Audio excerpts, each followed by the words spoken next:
Welcome in everybody to Holloway Field on the campus of Ann Arbor Pioneer High School, where we've got CTN's Game of the Week between the Skyline Eagles and the Pioneer Pioneers. The Pioneers are currently 2-3, but they're trending upward. They're 2-1 in their last 3 games. The Skyline Eagles currently 1-4, but they've run a gamut so far through the SEC and are ready for this crosstown rivalry game. You're going to see some interesting things up front from the Eagles, and they'll be doing their best to get a hold on Nate Uhas, the senior quarterback from the Pioneer. So that's what you're in for. Pete, up to you.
And welcome to CTN Sports' presentation of the Game of the Week. We've got football on tap on a weeknight, which is a little unusual. The Skyline Eagles are traveling cross town to the Pioneers at the campus of Ann Arbor Pioneer. And we just had kickoff, and the Pioneers kicked off to the Eagles. And the Eagles brought it back to their own 30-yard line approximately, and that is where they will start 1st and 10. With me, as always, Nick Wisniewski. Thanks for that open, Nick, earlier. That was great stuff. Pete, happy to help you. Missed you down there, but we'll move forward. As we always do. As you mentioned, Pete, here we've got Eagles, Pioneers. The Eagles come into this one at 1-4. Pioneers are 2-3. Those records might be a little misleading, however. Eagles have had really just run the gamut through the SEC over the last 4 games, having to play Saline, Bedford, and Monroe. Oh, shotgun formation. There's the handoff up the middle. And Saline will get a short gain of about 2 yards to the 31. Check that, that's Skyline. Well, the Eagles started off with a running play in spread formation.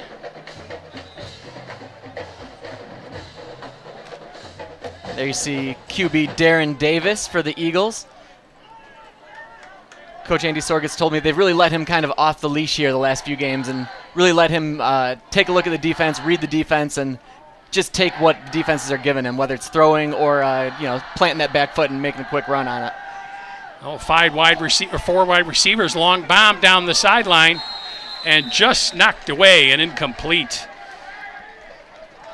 So the Eagles trying to go for the home run on 2nd down there. They had a one-on-one matchup here on the near side and nearly connected on that play. Saw Jared Goodson on that one. That sophomore Jared Goodson just barely had his man beat, but again, solid defense by the Pioneer there, never giving up and swinging those arms away, try to distract Goodson on that one.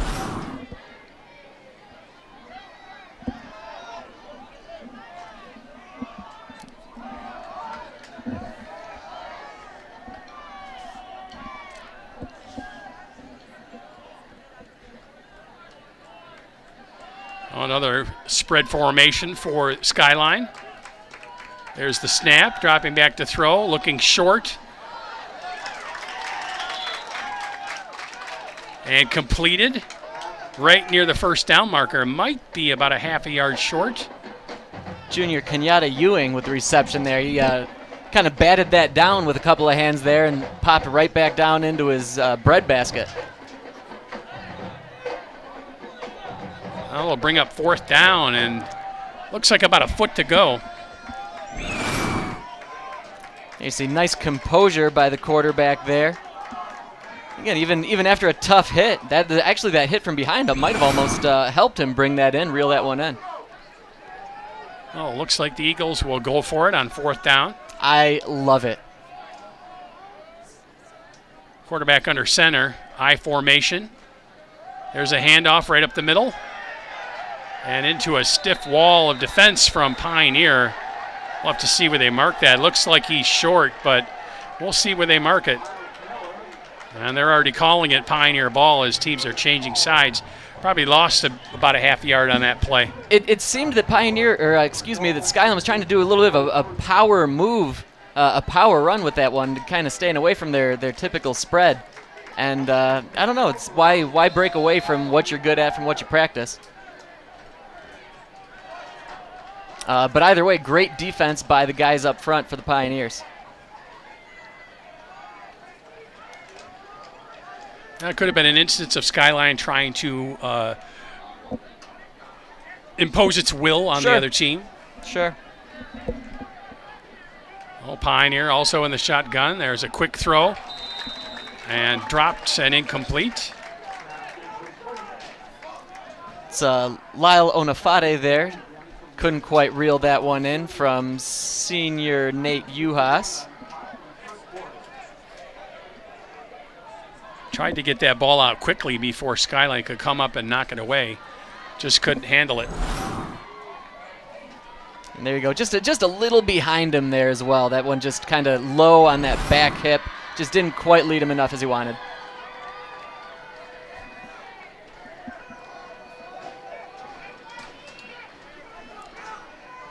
Oh, a pistol formation. One back in the backfield. Out wide left. Good gain for Pioneer. That's going to be near the 1st down marker. Got junior Danico Harris on that one.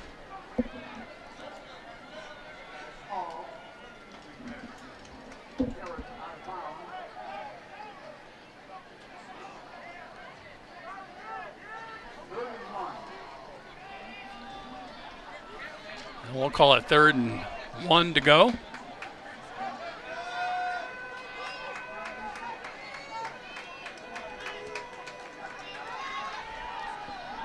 And there's the pass, looking deep, and that's out of bounds. Uhas had a great throw into that corner. I wonder if his wide receiver may have lost a little bit in that golden hour sun that's setting on a fine Washtenaw County evening. A Thursday, as you've mentioned. Little unique situation we've got here. What a great evening for football. Absolutely. As opposed to the unseasonably hot weather we've had this past week or so. This is a welcome for both these squads. Well, Pioneer will go for it on 4th down. It's a short throw, complete over on the far sideline, and out of bounds. That's going to be good for a Pioneer 1st down. It looks like Eric Steinhauer there with just that slashing cut to catch that ball. Fall forward to get that 1st down. Again, both teams just going all out on these 4th downs. I love it. 9:15 to play here in the 1st quarter. There again, little trickeration there. Wouldn't quite what you'd call it a play action, but a little misdirection there with the running back, and that opened something up on the left side there.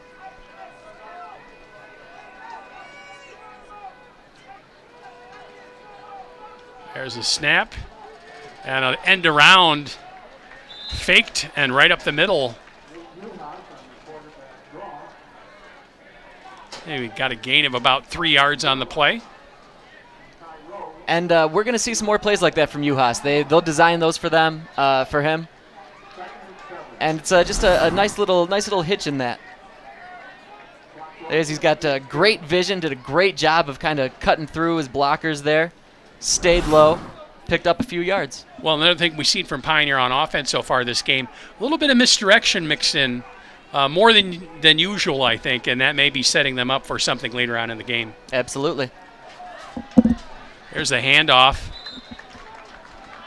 Another short gain for Pioneer. Kenny Atkins on the carry on that one.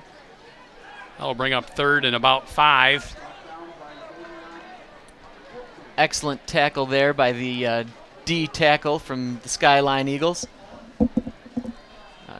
Coach Sorgitz preaches toughness in the trenches. He loves his D linemen, his offensive linemen, to be as strong and hard-nosed as possible, as he was an offensive lineman in high school and at Eastern Michigan University. One wide receiver set. Another short pass. And that's complete. Good for a first down for Pioneer. Anafade once again. Slowly marching downfield.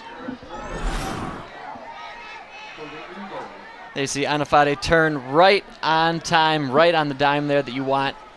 Hits him right in those hands. He's got that triangle to catch that ball and turned around, tackled immediately.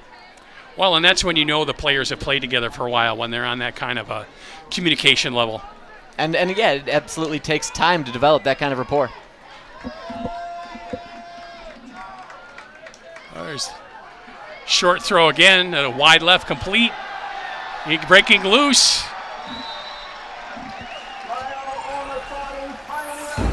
And into the end zone for a Pioneer touchdown. And Onafade earned that touchdown. I mean, he caught that back behind the line of scrimmage, made a very nice move on that first player, and then just turned outside with some real speed to cross the goal line there and get his Pie High teammates on the board first. There was a little bit of that misdirection once again. Onafade reeled that one in. He didn't get it cleanly, but as soon as he turned that, made that nice move, and then just went right outside. Very quick feet on him. There's the extra point. The kick is up, and it is good. And Pioneer takes the 7-0 lead with 6:48 to go here in quarter number 1. And Anafade's had a few big weeks over the last few weeks as well. I mean, he's got games of 123 yards, 98 yards the last couple of weeks. He's definitely their go-to receiver. And that's the type of player that the Eagles are going to have to key in on, obviously. Getting good production.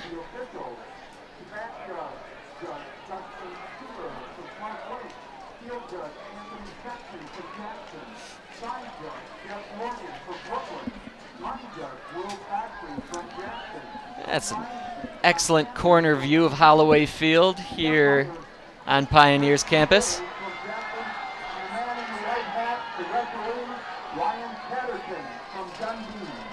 Pioneer will get set to kick it off once again to the Skyline Eagles.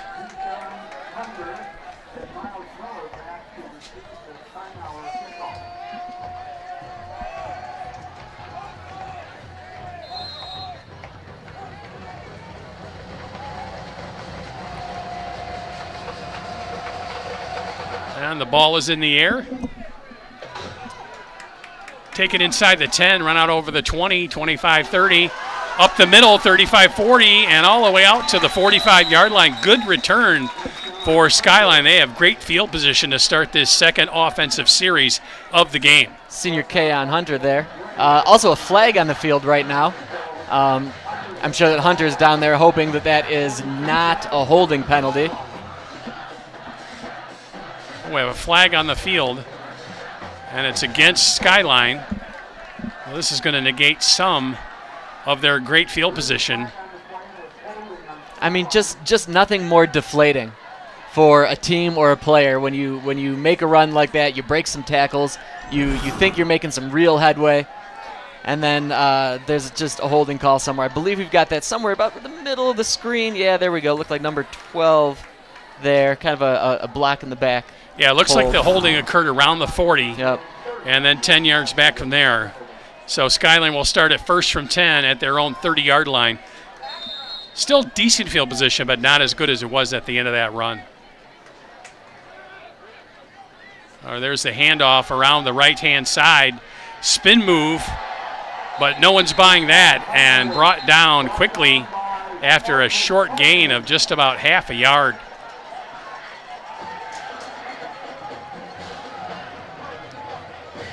Spin, you said it, Pete. He had a full head of steam and kind of gave that spin move, but the Pioneer defender was not having it. Didn't fall for it at all, just grabbed right at him. Classic tackling right there. He got low, kept his feet wide apart, never let go despite all the wiggling, and just pulled his man down. That is classic tackling. That's textbook fundamental tackling in the open field.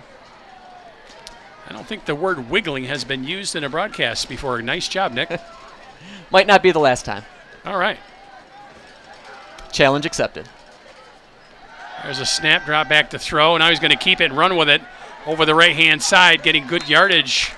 Looks like he'll be all the way out near the 40-yard line and near the first down marker. Actually, you're going to mark him out near the 36. So we'll make it second down and about 3 to go.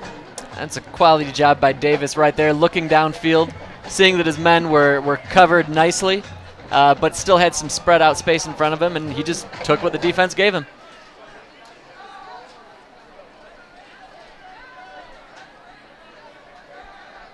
Got a trivia question for you later concerning that word you used. I can't wait. Can I use my phone? No, that's cheating. Cheating.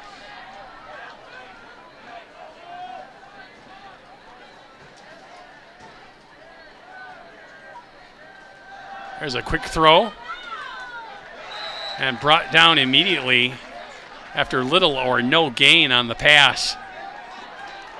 Tried to catch the Pioneer defenders napping, and they weren't having any of it. They came up quickly to make that stop. I believe that's Jaden Lamberti on the tackle there. No, again, Skyline player made that turn, tried to go upfield, but once again, the defenders in excellent position and then executing their plays. So they stopped Skyline on 4th down. So the Eagles have learned their lesson, not going for it on 4th, dropping back in punt formation. There's the snap. That's a bit of a wide snap, but they get the kickoff. It's not going to be a very good kick. Let's see where they mark this out. It looks like it's not much of a gain on that punt of maybe about 4 yards. I would say that's probably about right. Again, obviously that all started from that long snap. Just seemed high, spirally, way too deep, and then not a whole heck of a lot the Eagle punter is going to be able to do on that. And then on top of it, he's got a couple of guys right in his grill even before the ball's out of his hands. Oh, it was a good job by the punter just to get a hold of that snap and get the ball off. Yeah, absolutely. Again, yeah, he had to follow that back like a center fielder, basically, to catch that. Oh, Pioneer getting great field position once again.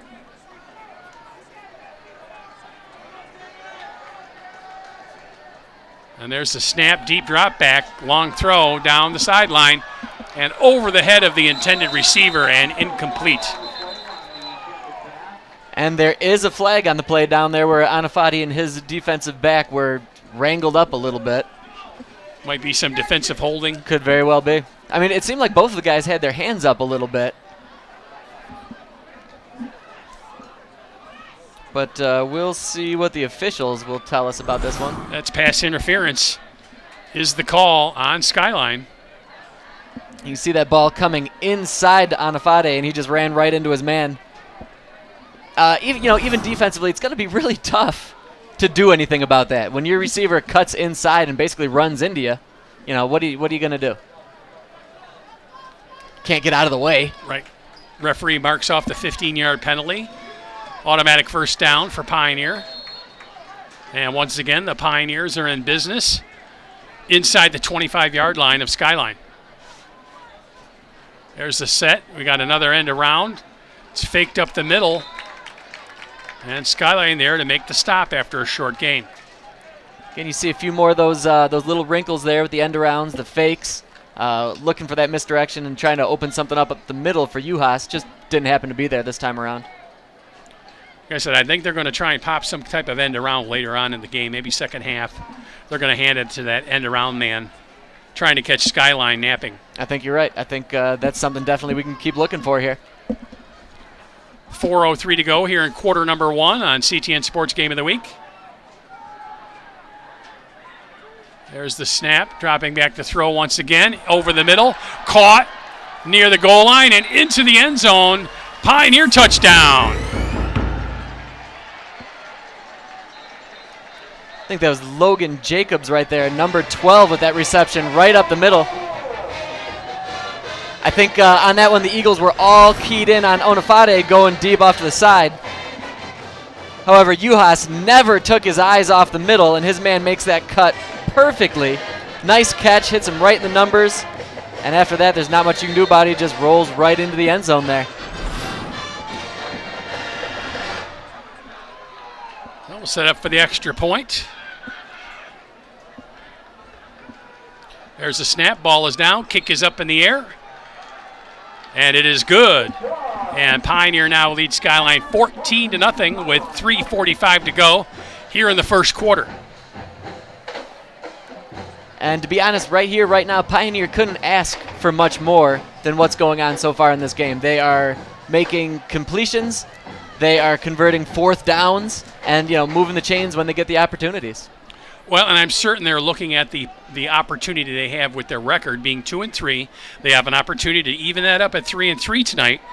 And with a little bit of luck and a little bit of playoff mojo, maybe they're looking at the playoffs. Yeah, no, you're absolutely right. Again, Pioneer is trending upwards right now. They're 2-1 in their last 3 games. They lost the most recent game on Saturday. They were playing in that heat wave Saturday. Pioneer was. Their coach, Coach Bellers, was telling me that it was nearly 103 degrees on field. So that's painful. But they played a close game. They got down early, but fought back in the second half and nearly came away with a win this past Saturday. So again, they're trending upwards, and Coach Bellers really likes what they've been doing, and he's got to love what's happening here tonight. We got a familiar situation here as Pioneer lining up to kick it off once again. Ball is in the air. Taken out over the 30. And just as the runner gets over the 30-yard line, he is brought down by the Pioneer players. And sadly, another flag on the play down there in that scrum afterwards. Curious if there's another holding. Again, that'd be just another unfortunate event. Hunter, not quite the return yet on that last one, but again, another nice push forward out of the near end zone.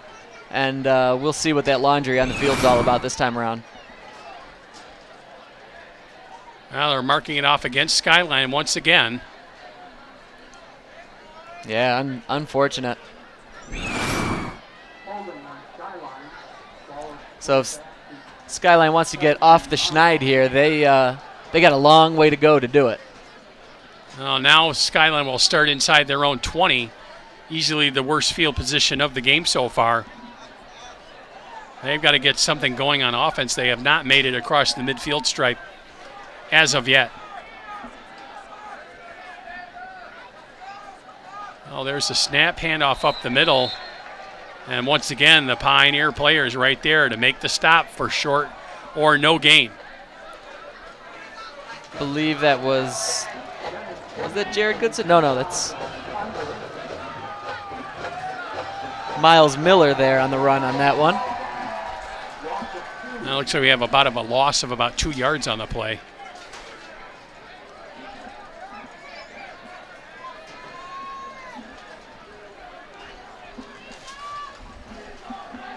Well, 2 wide receivers set, 2 backs in the backfield.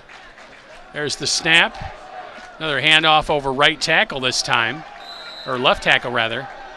And once again, Pioneer there to make the play defensively.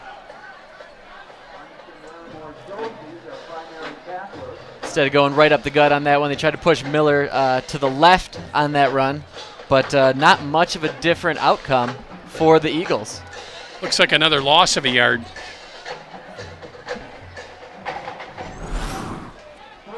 And here you see that move to the left right there.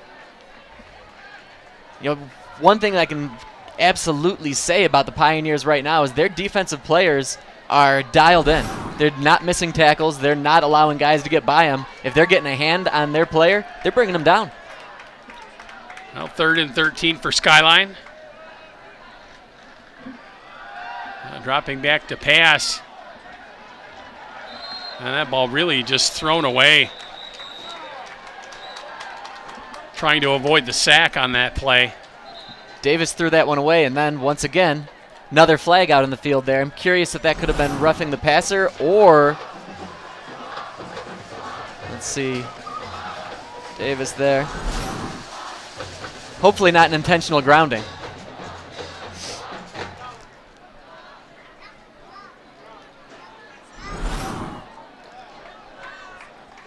got a nice. And roughing the passer is the call. So that's going to get the Skyline Eagles off the hook. Give them 15 yards and automatic first down. Nathan Chadwick there giving the Eagles some breathing room now.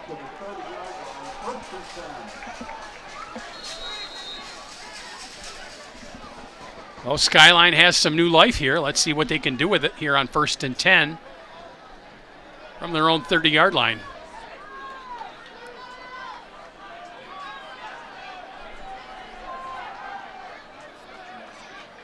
There's the snap, another handoff up the middle. And again, Pioneer really there just clogging up the lanes and not allowing anything for Skyline.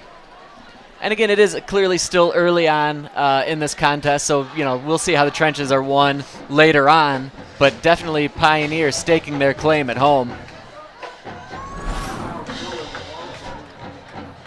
And you see Miller there, just couldn't get anywhere, couldn't get through anybody, couldn't get past anybody.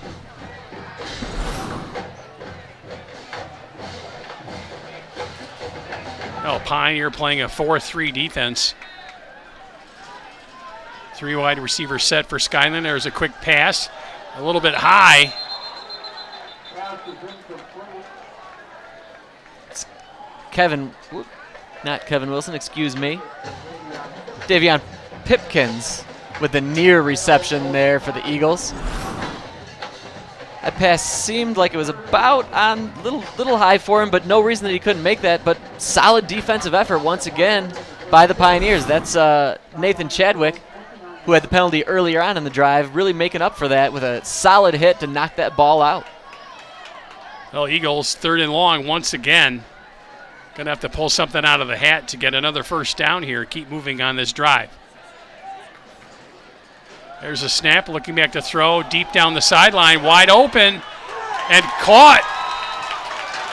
And down in Pioneer territory. Kenyatta Ewing there with a huge reception for the Eagles. When you're talking about a 3rd and long, you're not really thinking about a play quite of that magnitude.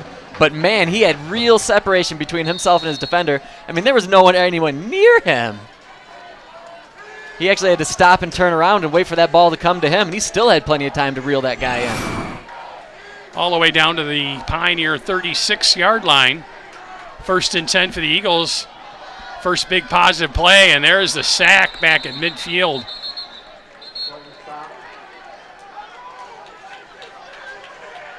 Looks like they tried a little quick handoff. Here we see the offensive line, maybe they're breaking down a bit, but again, that snap definitely could have been better. Never a good sign we have to knock down the long snap on that one. But that's also part of the problem with going shotgun all the time. Oh, it's incomplete. Well, 2nd and 10.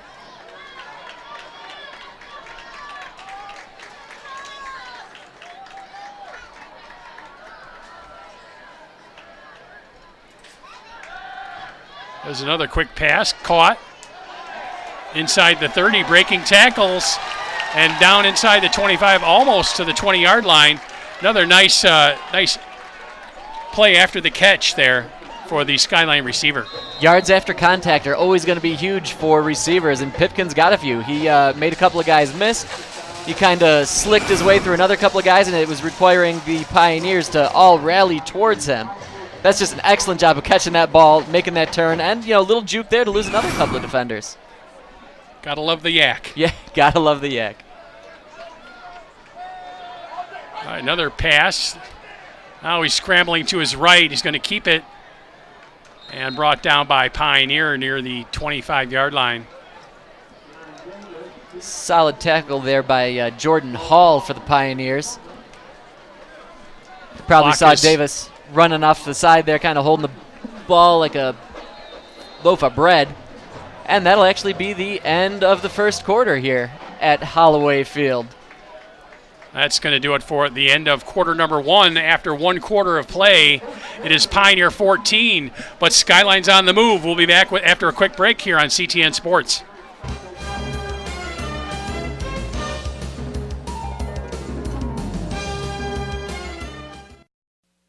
Let me ask you a question. What do you value? How about access to your child's education, their football game, their swim meet, their high school musical, their academic future? Does that matter? What about your access to your government, your police, fire, and public safety, parks and recreation activities, state and local officials, the folks you elect to make decisions for your community? Is that worth anything to you? What about your rights, freedom of speech, to communicate your message, to let your voice be heard? That's got to count for something, right? So let me ask you again, what do you value? How about public, educational, and government access television? It belongs to you. Let's keep it that way.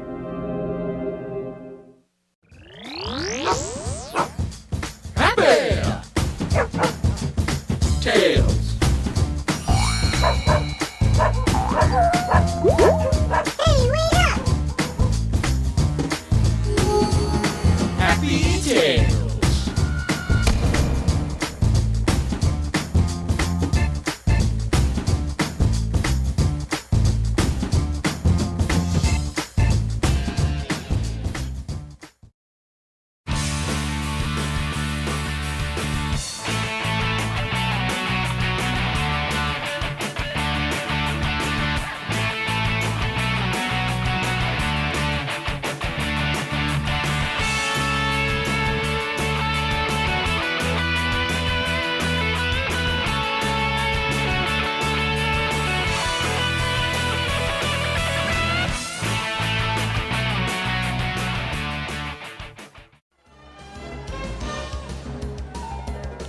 And welcome back to CTN Sports presentation of the game of the week. We're in quarter number 2.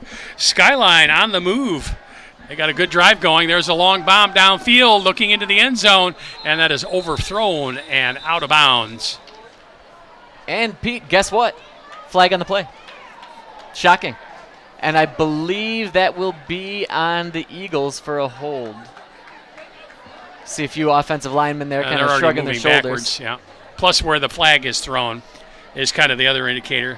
Nice call, Nick. Well, dead giveaway on there. You're right about that one. Oh, holding is the call. 10 yards back. That's going to make it 3rd and a mile. Long third down, though, thus far has not been an issue for the Eagles. They've converted a couple of them. And they're not afraid to go way deep on 3rd and long. One by long pass, one by penalty. It's got a roughing the passer penalty on Pioneer, which gave them a first down at the start of their drive. I'll move that back to 2nd down after the penalty. 3 wide receivers split wide left. Quarterback in the gun, dropping back to pass, looking downfield under pressure, unloads it, finds an open receiver downfield, breaking tackles and into the end zone for an Eagle touchdown. Just an outstanding play from start to finish there, starting with Darren Davis, getting loose, looking upfield, finding his man, Keon Hunter. And we got a ball game now, Pete. We shall see on replay here after the extra point how it looked here, how open he got. And that really did start with Davis just rolling out to his left-hand side there. I think that the Pioneer defenders, the Pioneer defensive backs, were forced to come in just a little bit unsure of who they were covering. They wanted to stop and make sure that he didn't rush, and that really opened up the opportunity for Hunter right there. Oh, extra point is on the way. And it is good. That'll make it Pioneer 14 and Skyline 7. 11:40 to play here in the second quarter. And here we can see this from a whole different angle there. Got a nice wide shot of Davis making that move. And again, Hunter just no one near him. Again, that zone coverage just didn't zone in on him. He found the soft spot there. Right. And exactly. Again, locked eyes with his quarterback.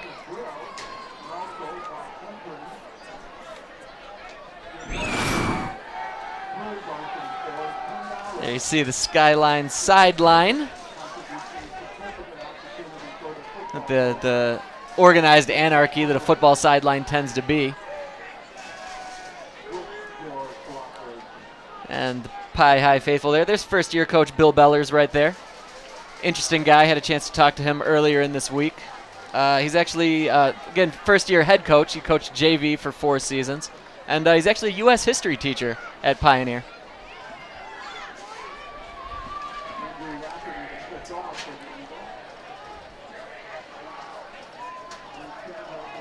Oh, U.S. history, you know, Thomas Jefferson was the first president to introduce French fries to the White House. Is that true? I did not know that. You can look that I up hope on that's your my phone. trivia question later. That is not part of the trivia question. Remember, I said it had to do with that word you mentioned. Ah, yes.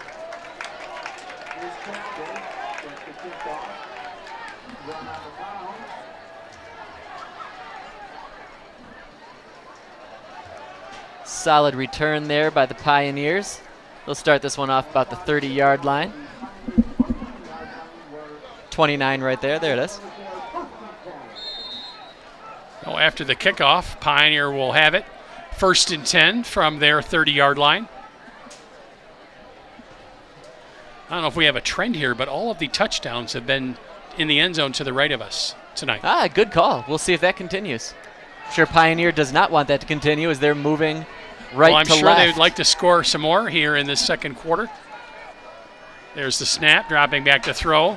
Now having to run for his life. He's going to keep it. No, he's looking downfield. And he does end up keeping it. Looked like he did a little pump fake there to try and fake out the defender. And looks like he ran out of bounds right near the first down marker. And that's a cagey play by Juhas there because he did keep his eyes upfield as he was moving forward, and that makes that little fake, that little pump fake, actually, viable, plausible. That's going to throw a defender off a little bit there. Well, that, and I don't know if the camera shot will get it, but there is a receiver in front of him there. There you can kind of see him, and he comes back towards, he's trying to look at that receiver, and that was the pump fake to that receiver. And that pump fake, that little move, bought him like another solid 5-6 yards getting around that defender there.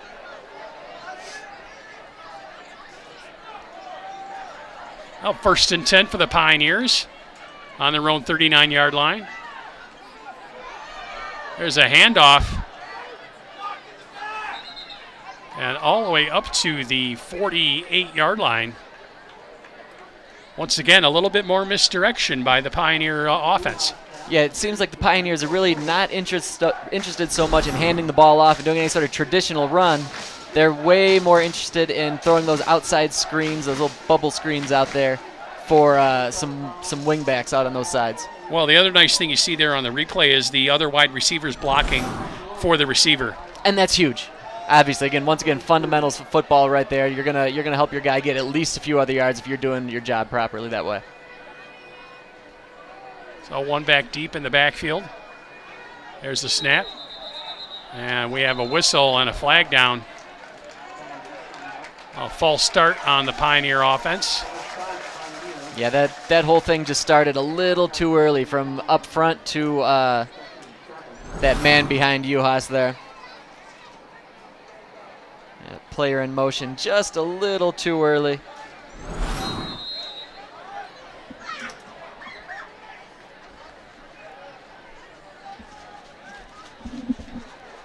So now on 2nd and 7, you'll see what Pioneer can dial up here. We'll see a little more misdirection play or maybe do something a little more straightforward. Nice little shot there of the Skyline faithful. Looked like the student section. Standing up all game long. There's the snap. And that time they handed off to the end around man. And the Skyline defense was right there to sniff it out and tackle the runner for a loss. And that's an outstanding job by the Skyline defensive coordinator to keep his players aware of that. But again, great job by the players to execute and make sure that play stops immediately. Well, the other thing is that, Pioneer has run that fake end around quite a number of times so far in this first half. And I think that, you do it too much, Skyline's going to be wise to it. You see somebody going in motion before the snap. No, you're absolutely right about that. And again, we've both been calling for it the entire game so far. So you know that the minds up in that box over there, they're looking for it and they're prepped for it too. Pioneers 3rd and long, 3rd and 11.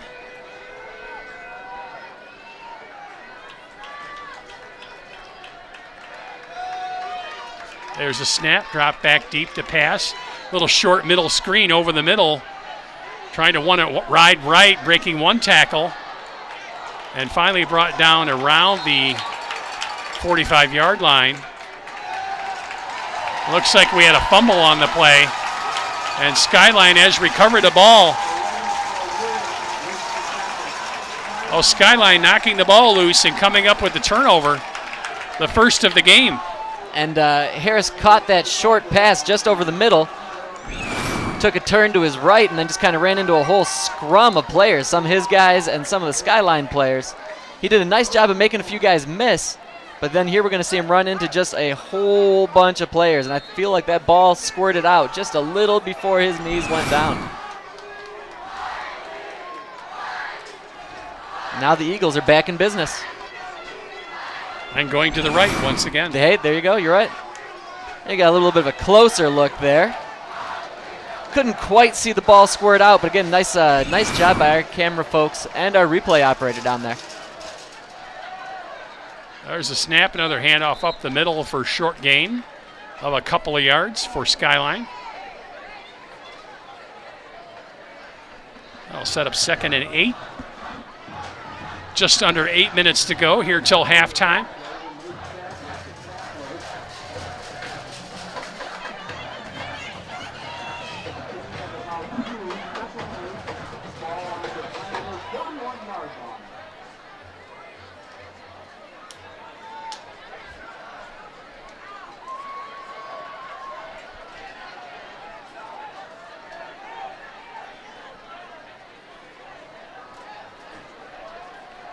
Spread formation for the Eagles.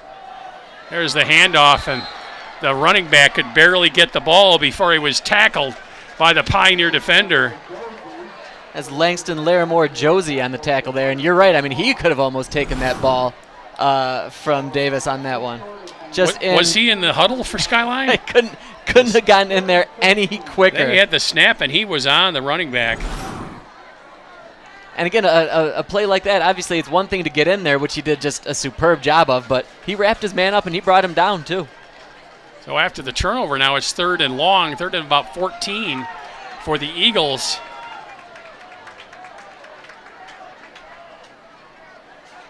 Facing a long down and distance here.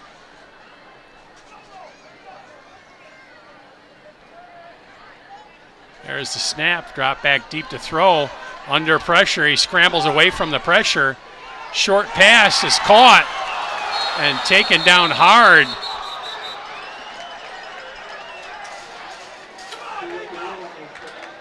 There's Jackson Chadwick there that seemingly made the reception, but I guess didn't make the proverbial football move to keep that going, but sure seemed like it. That play was really made early on by Davis putting his man in motion to get a little extra blocker there to his right.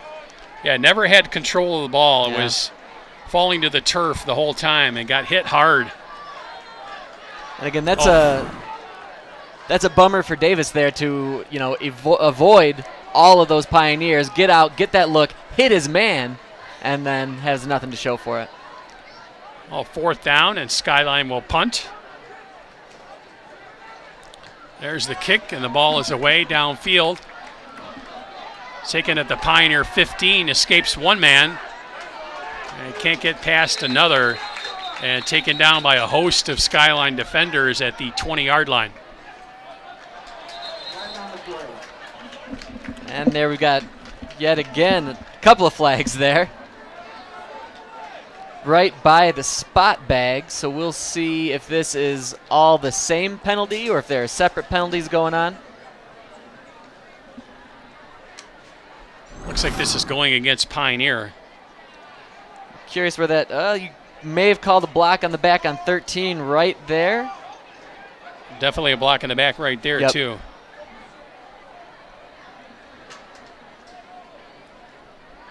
And we'll see what our officials are going to tell us.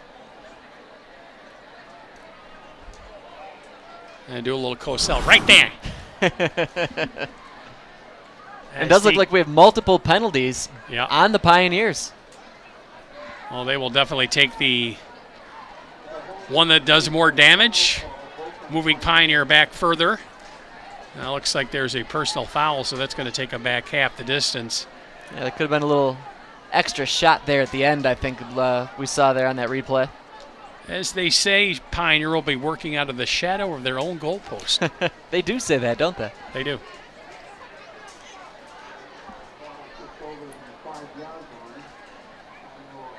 Once again, we see a little bit of the setting sun to the west here in Ann Arbor.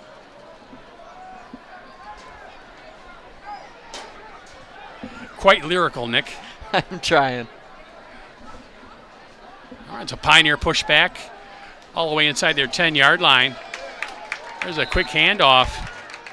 Skyline right there to stop it for Littler. Or actually, that's a pretty good loss on the play. Handoff there to Kenny Atkins. Atkins on that run kind of danced away from his the defender trying to tackle him. And, man, when you're in that territory down there, that's the last thing you want to do. You need to put your head down and just move forward. Keep grinding. Keep moving your feet and fall forward as necessary. You can't get too cute down in your goal area there. Yeah, loss of 4 on that play. There you see him almost turn his back entirely on the line of scrimmage, and man, that's gonna make somebody nervous. Second down for the Pioneers. There's the snap, another handoff up the middle. And Skyline right there to defend it. A little more of the traditional off-tackle handoff that you'll see on second and so long in that type of territory. That'll bring up 3rd and 11.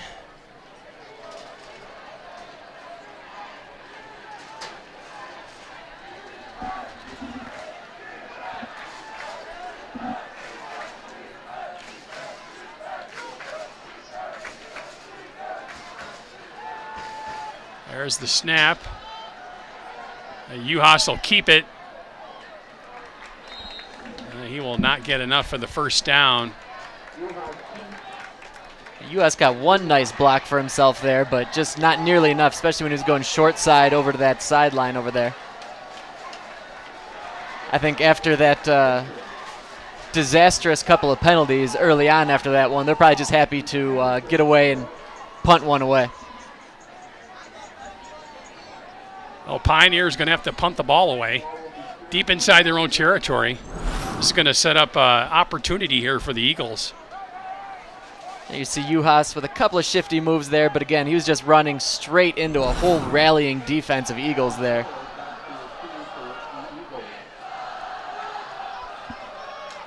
Now finally, Pioneer runs out one more player on the field.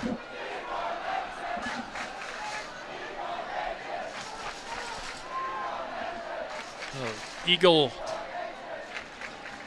punt returner at the Ann Arbor Pioneer 40 gets it at the 42 and immediately taken down. Back at the Pioneer 45-yard line. Still great field position, but a little bit of a wasted opportunity by Skyline. Really to try and get deep inside Pioneer's territory on the punt. Really quality play here. You'll see Steinhauer, come right into frame there. Just with that full head of steam, smashes into the return man. Just perfectly timed, and he was just dialed into that one. So the Eagles will have it, 1st and 10 from the Pioneer 45-yard line.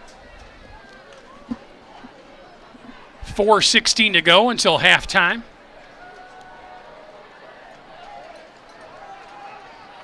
Well, plenty of time for the Eagles to get a drive going and score before the halftime. And there's a handoff now, run up the middle. Deking a few of the would-be Pioneer tacklers. Good for a nice gain of about 9 yards. That was a great job by Keon Hunter there to make that reception, turn upfield, and just really turn on the afterburners right away. He's got a really quick first step. builds that head of steam quickly. That's a dangerous guy to have out there.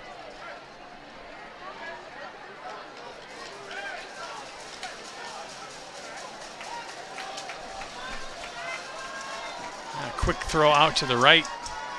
Very successful on that down.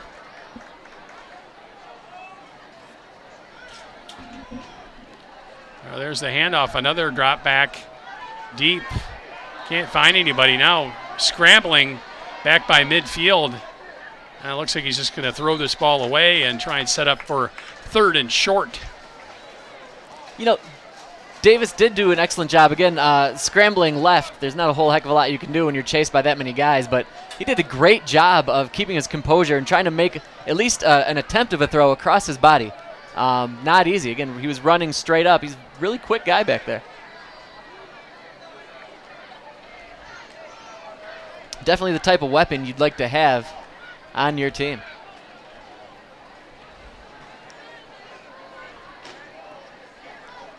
Oh, Skyline breaks the huddle.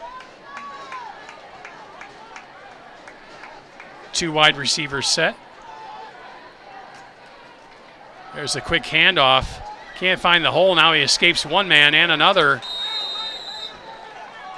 And this is going to be really close to the line of scrimmage. First down marker.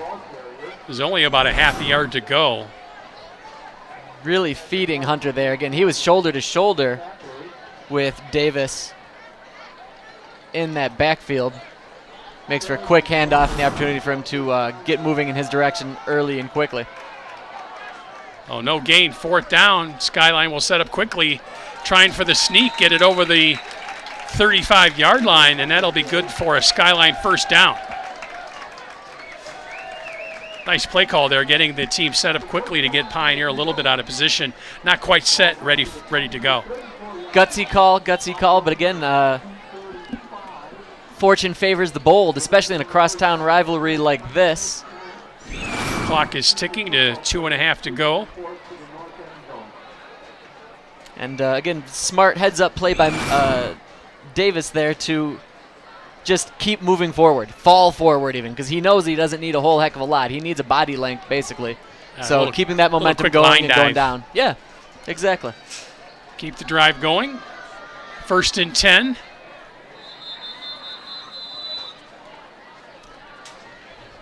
And now we have a whistle.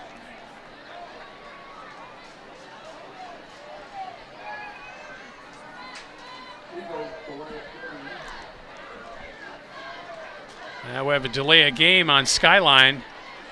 That'll move it back 5 yards.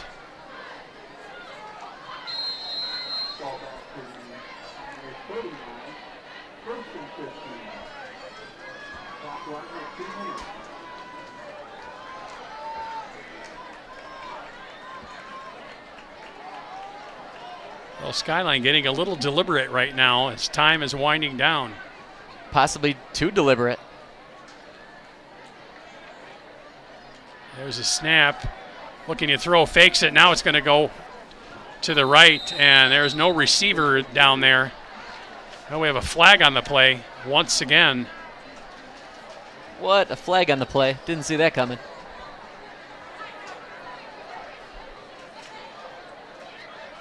Once again, Pioneers doing a great job up front of getting in on Darren Davis. And they might call that intentional grounding, which makes sense because there was nowhere within the zip code of that throw. You see when he gets away, he sees all those Pioneers coming at him, and he just chucked it deep. And it looks like we've got timeout Skyline currently after that penalty, so they'll huddle up and discuss where to go on 2nd and 15 from their own 39-yard line. They haven't marked off that penalty yardage. Maybe they picked up the flag. Oh, no, there we go. Now we got 2nd and 20 on the board at least. Not sure if the chain gang is up with that quite yet. Oh, yeah, there we go.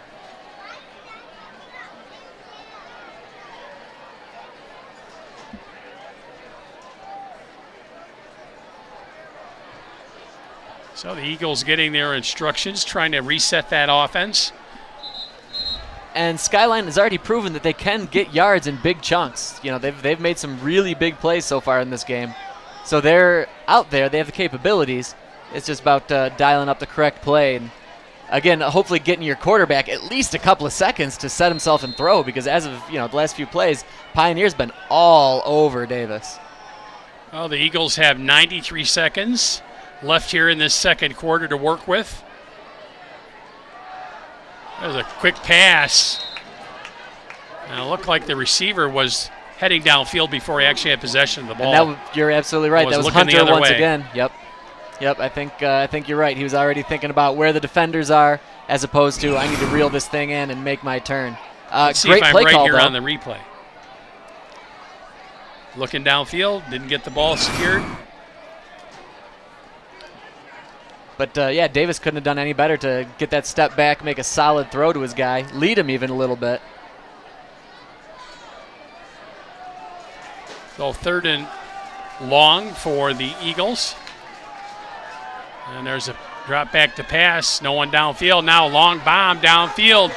Got a receiver down there, and he hauls it in for an Eagle touchdown. Looks like Andrew Lafferty there. Just an outstanding throw. And the Eagle players go bananas on the sideline. We have a flag down. Just a quality throw from Davis on that one. Gets the air under it, strong pass down there, and Lafferty just jumped up and won that jump ball basically between two Pioneer defenders. Nice job of setting himself, puts his full body into it, and I think he got knocked down after the play. But, man, look at that Lafferty get ups there. Oh, excuse me, that's Kenyatta Ewing. That's my fault. That's 13. That's Ewing on that one. It must have been some type of taunting by the Eagle player there, which resulted in the penalty. And obviously, you hate to see that. You hate to hear that. But, I mean, and we don't know what he said or what exactly went down on there. But, man, I mean, that kid was excited. You know, he just made one heck of a play with 1:17 to go in the half to help his team nearly tie the game up. And then, something like that happens. Well, you also have to be concerned about making sure that the second half doesn't get chippy. Of course, as always with games like this. And, yeah, taunting, there's no place for that. That's unnecessary.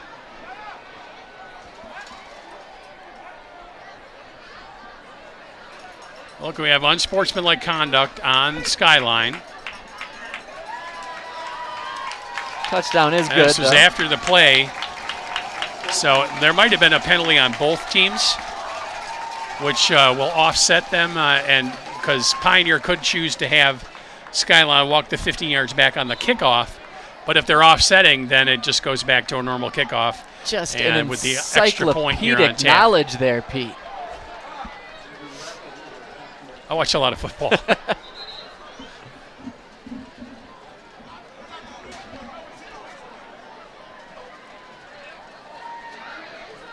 Oh, look, we were set for the extra point. Some more discussion on the field. Now I think we're set. They are gonna mark it off on the extra point. Which, honestly, not a bad idea. They need to make this to tie the game up right now. Again, with 1:17 left to go in the half, Pioneer might not have any real cracks at the end zone offensively here. So make them earn this extra point. This is not a gimme by any means. Right now it's like a field goal now. A 30-yard field goal, basically, for the extra point. That's definitely an interesting decision by Coach Bellers there. Now the Skyline head coach, Andy Sorgatz, wants an explanation.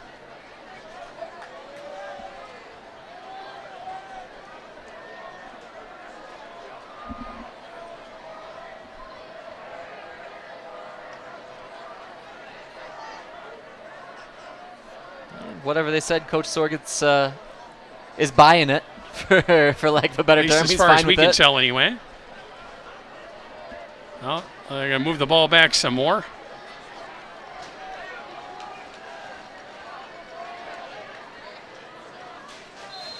Just roll back another couple of yards for good measure there, I guess. This is back at the 25-yard line, so now it's a 35-yard extra point. There's the snap. Ball is down. Kick is on the way. And it's good. And Skyline has tied the game at 14 with just 1:17 to go here until halftime. And the Skyline Eagle players are really elated. And there, the fans are loving it. And again, Pete, it's always worth talking about. You say you watch a lot of football, same here. If you're watching college and pros, like that's a chip shot right there. But for most high school kickers, that's a legitimate thing that he just did, and it's clearly a reason to celebrate.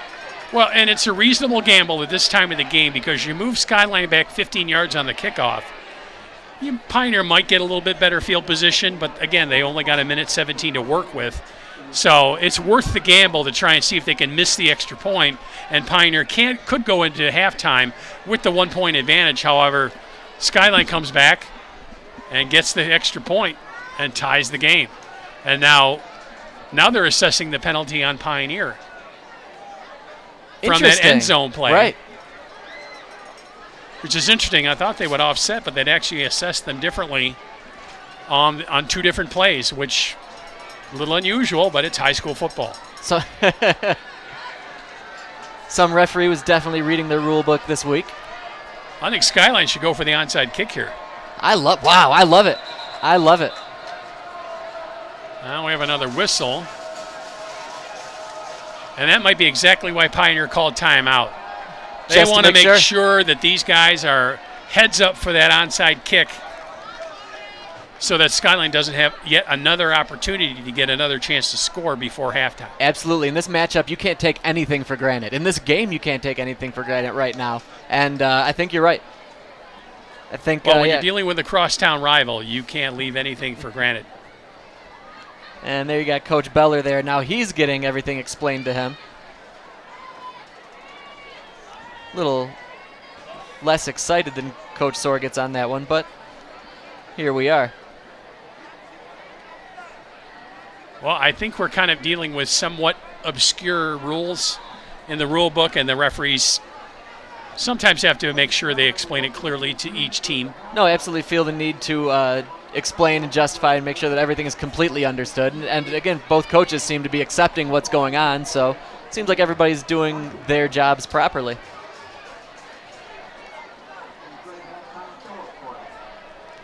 And this game is exciting. Can't wait to watch this one again. If you would like to see this somewhere else, check out maybe our Twitter page, our Facebook page, or on youtube.com/CTN Ann Arbor. Check it out and like it in glorious HD. I like the word stunning because I'm usually actually stunned after watching a game on YouTube in high definition. So they did go for the short kick, but Pioneer was there to grab it. They will get the ball at their own 30-yard line. And we'll see what they do here with just over a minute to go until halftime. And here's see that little squib guy hoping to get a bounce, maybe knock off one of the players there. But had a few more handsy guys there. But, yeah, Pete, knock you're right. Knock off one of the players. What do you want it from the Mafia or something? You know that thing that happened at the 26-yard line? I took care of that for you. Forget about it. Forget about it.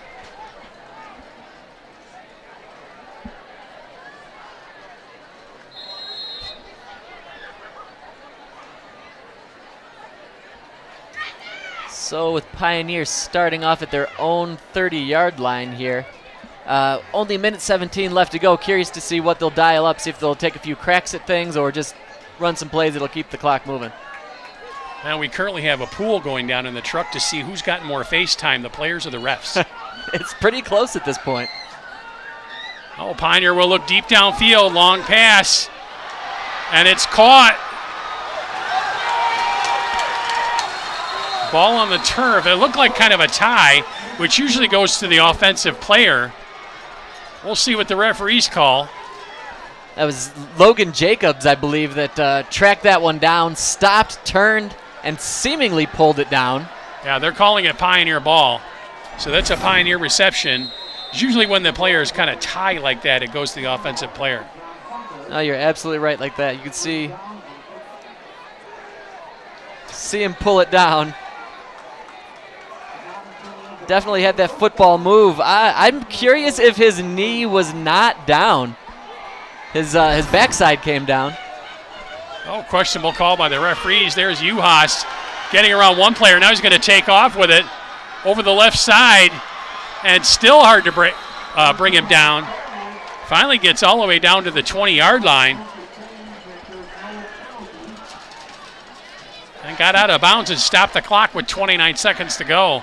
And Nate Uhas looks like a man on a mission, doing it with his arms, doing it with his legs. Just great vision there. Taking a look at the Skyline defense and looking for a hole, looking for an opportunity. Definitely looking downfield initially, but did a nice job of turning around. And he's also doing a great job of running straight up. Oh, Uhas gets the snap, now looking downfield, scrambling right, looking for a receiver. And that is, drops to the turf, incomplete. Anafade couldn't quite reel that one in. Looks like it bounced off his knees on that one.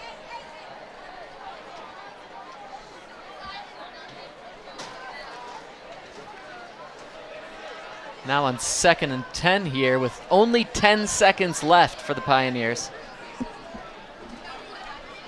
Hard to believe that play took 19 seconds to run.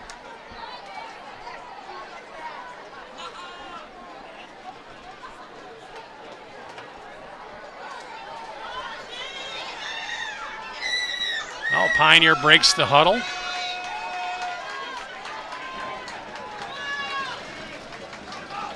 Three wide receivers set for Pioneer. Uhas in the pistol. Oh, he hands it off up the middle, and Skyline is there to stop the play for a short gain. Another timeout is called with 4 seconds to go. Looks like we have time for a Hail Mary into the end zone to end this half. Exciting half it's been, really.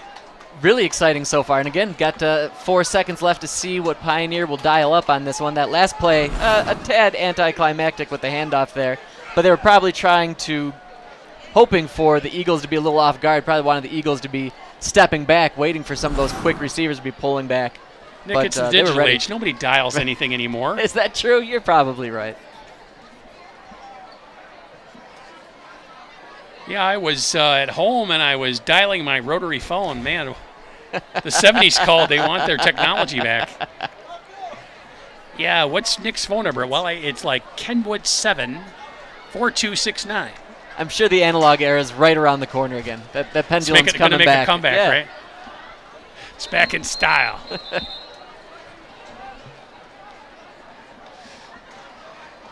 So you go down to Western Union to make to send a telegram? Give me a new phone. Stop. All right, Pioneers back on the field. Looks like they're going to flood the right side with receivers. Just one split left. Uhas in the gun. And we have another whistle. And Timeout. Skyline will call timeout. Timeout After Eagles on seeing that the one. Pioneer lineup. Standard operating procedure on that one, absolutely. Get a chance to see how the Pioneers are lining up, see if how many wideouts they're going to use, see how spread out they are, and then you'll adjust on this opportunity.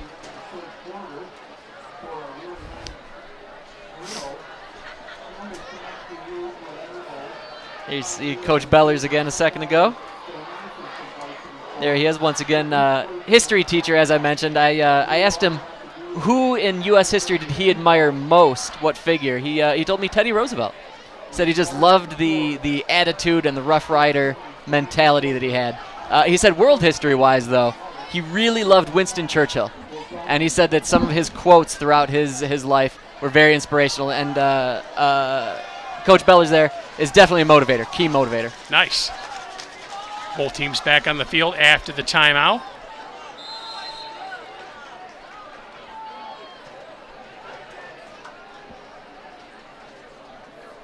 Oh, there's the snap. Uhas dropping back deep. Now he's going to run with it. And he's looking for the end zone. He head for the marker. What is the call over there on the far sideline? No call from the referee. There goes yet. a flag.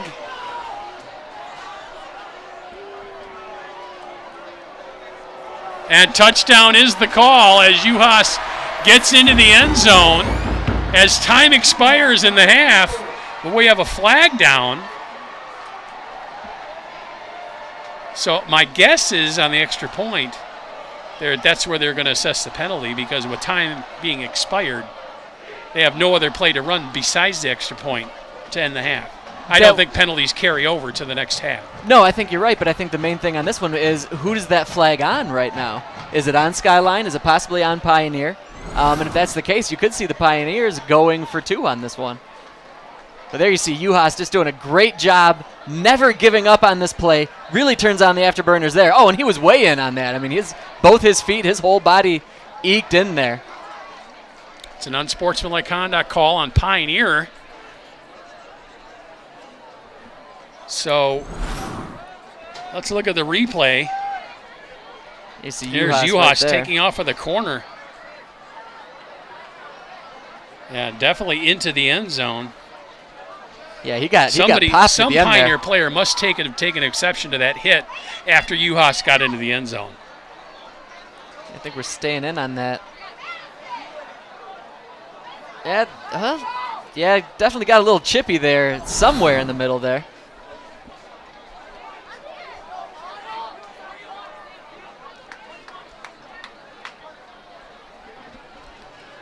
So that'll set the Pioneers back 15 yards on the extra point. Curious to see if the Pioneer kicker can match his Skyline counterpart. Sure, that's not what he was interested in going into this game, but once again, here we are. We have another timeout.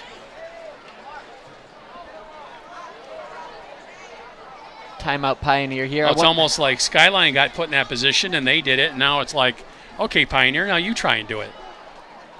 The competitiveness in this game is has been really, really great. One-upmanship on every single level here tonight. I think you're right about that. Coach Pioneer Sorget's with there. the 20-14 lead, trying to add the extra point and go up 7 into the locker room at halftime. Yeah, just big plays here in this half, Pete. It's been really exciting to see what these players can do. And perhaps no bigger play than what we're about to see here with this kick, because I mean this is a big deal here.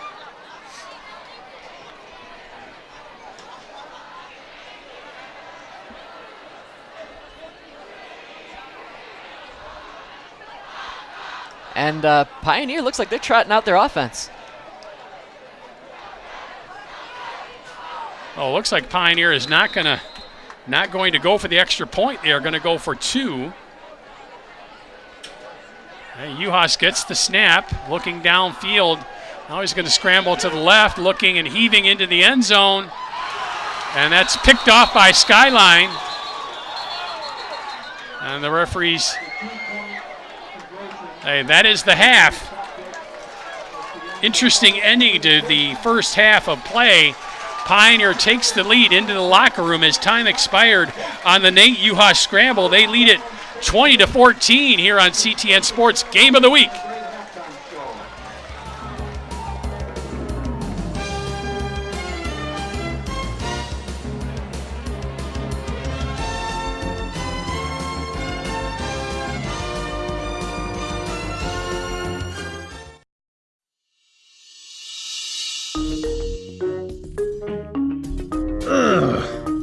I just wish there was some place I could watch my favorite local TV shows.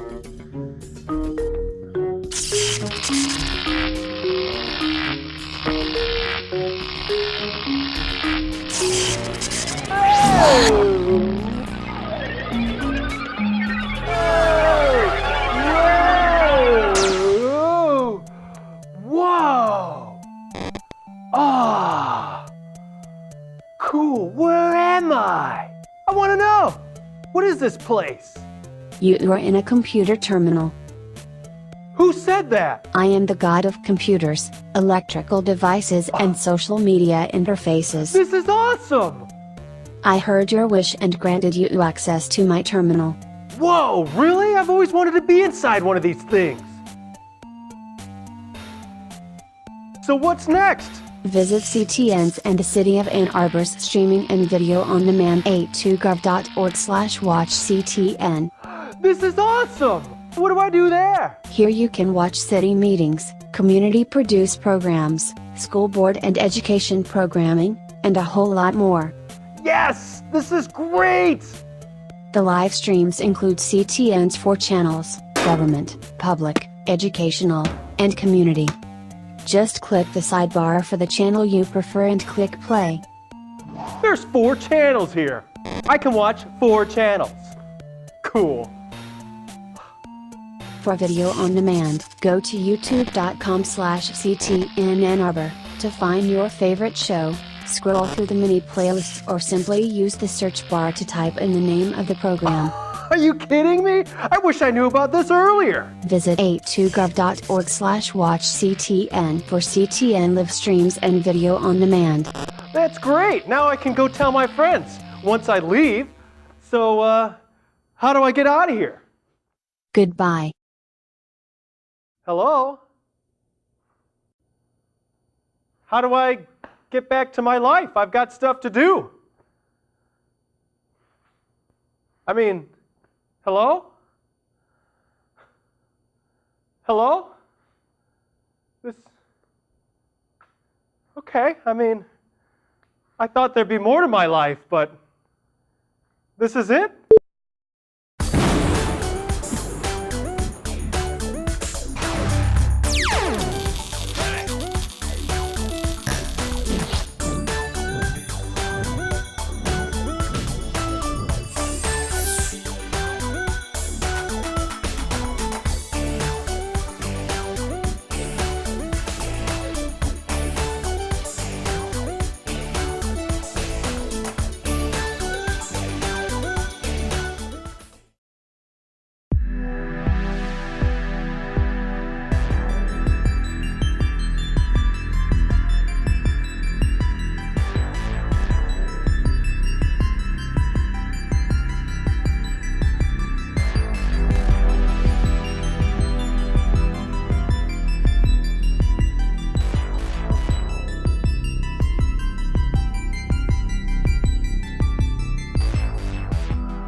And welcome back to CTN Sports presentation of the Game of the Week.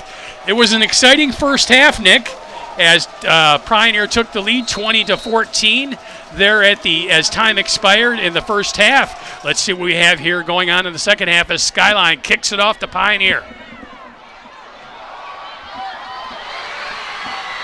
Now there's a player running downfield into Skyline territory and caught by a shoelace right around the Skyline 40-yard line, and not the start that Skyline wanted to start this second half. No, Nathan Chadwick, just an outstanding return there. He got some really nice blocks up front, but more than anything, he was really turning on the afterburners right after here, and then it seemed like all of the Eagles were just playing catch-up from there. Thank goodness for number 10 on the Eagles there. That's Jalen McCoy, freshman Jalen McCoy, who saved a touchdown. 1st and 10 for the Pioneers from the Skyline 40-yard line.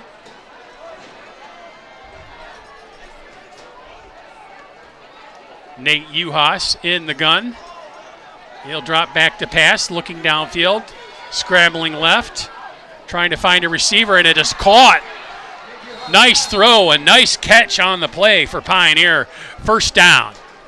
You got Jordan Hall with the reception right there. You see Juhas in familiar territory there, scrambling left, looking, little fake again just to try to make the defenders think about it. He found a seam right there for Jordan Hall. That catch good all the way down to the 16-yard line. Catch good for a gain of 24 yards on the play. And Pioneer in the red zone once again. There's the snap, and once again looking downfield, kind of a middle pass that is caught. Ball on the turf. And it is Skyline football. They get the possession after the turnover down deep in their own territory, stopping the Pioneers from scoring and adding to their lead. And I think that was Jordan Hall once again making the reception, made the turn. And then again, Skyline just doing excellent job getting the hand in there, popping that ball loose, and just taking the ball away from the Pioneers. Great job of punching that thing out, player coming around, doing exactly what you're supposed to do when you're trying to wrap up a player from behind. Get that punch and take your shot at that ball. Well, Skyline 1st and 10 from their own 4-yard line.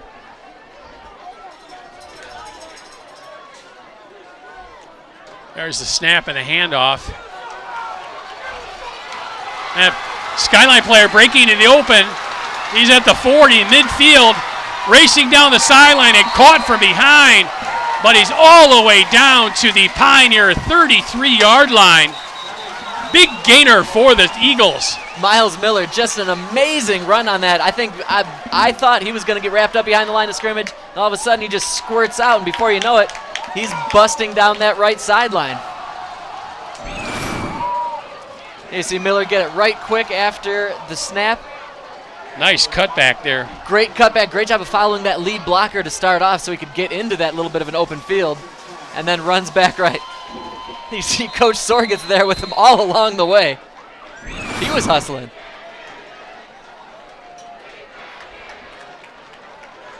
Now it looked like they picked up the flag that was on the turf.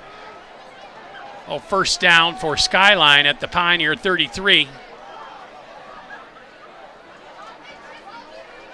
Big turnaround here for the Eagles, getting that turnover and then getting the big play on first down. Here's a handoff over left tackle.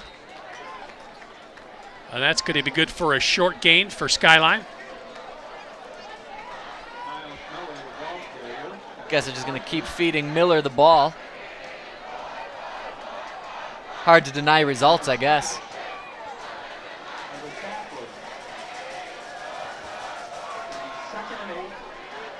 A gain of 2 on the play.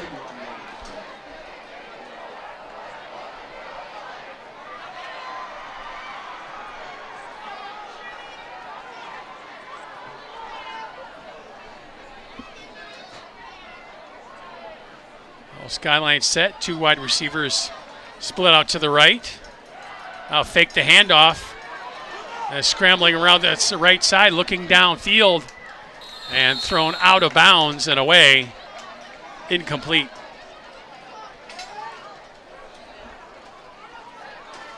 Hope Davis got a chance to sit down this halftime because, man, he's just on the run once again out there. It seems like he just constantly has 2 or 3 Pioneer linemen or linebackers on him at all times. And they're doing a great job of forcing him outside.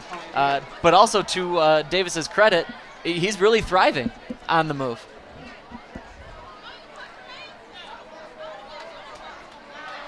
Third and long for the Eagles.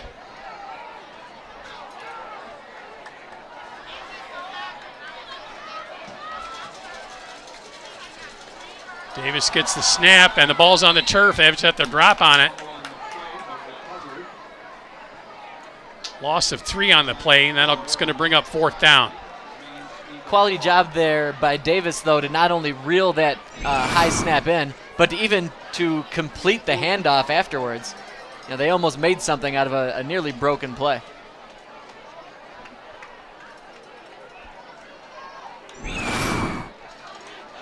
But once again, those Pioneer linemen doing a great job of clogging that middle and wrapping those players up. Well, Skyline will go for it on 4th and 11 from the Pioneer 35-yard line. Davis in the gun. He gets the snap, looking downfield, looking deep. He heaves it deep down into the end zone, and there is no wide receiver close enough to bring that ball in. It is incomplete. And it looked like Davis and Pipkins weren't quite on the same page there. Pipkins broke down and inside, and Davis just heaved it right through the middle. Oh, Pioneer will take over on downs.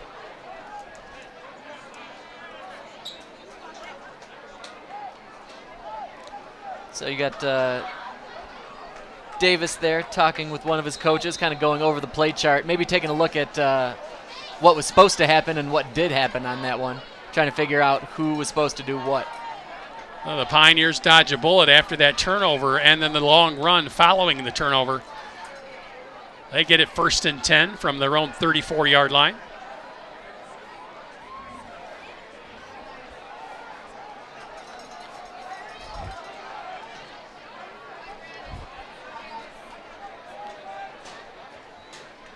There's the snap. Uhas will keep it. And he'll head out of bounds. Get a good gain on the play. Good for about 6 yards, 7 yards on the play. Another quality run there by Uhas. Again, moving those feet, working those feet quickly while staying upright. Always with the option or always with the opportunity to possibly throw or give a fake as if he's going to throw. I'll mark him out just shy of the 40. I'll give him a gain of 5 on the play.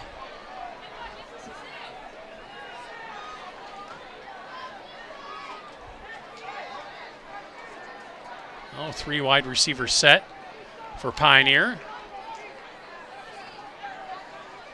Uhas gets the snap. There was nobody there to pitch it to. He had to keep it and take the loss on the play. And looked like even his lead block got eaten up a little bit on that one. I think the Skyline defenders see that guy in motion just before the snap, and they're ready for something is up that the Pioneers are going to try and do. And that wasn't necessarily a trick play. It looked like it might have been a option play where Uhas could keep it, throw it, or pitch it to the running back. Absolutely. Unfortunately, Skyline had everyone covered there, so Uhas just had to take it for the yard loss. Now Uhas looking downfield, and there is the pass, incomplete. And basically the Pioneer receiver just run over on the play. And that's a multiple that's a flags on the field, and I think we're going to get some pass interference here on Skyline. Yeah, that's a no-doubter on number 2, Solomon Putton on that one. Great job getting that ball chucked down there, but again, just run over there. Steinhauer, got a little bit of a hop skip going on, but just straight up knocked down on that one. The defender might have got away with that if he'd been looking back for the pass, but he was not. So it's an easy call to make for the referees. Yep, that's a great call. Little nuance to play in that DB position back there. Absolutely.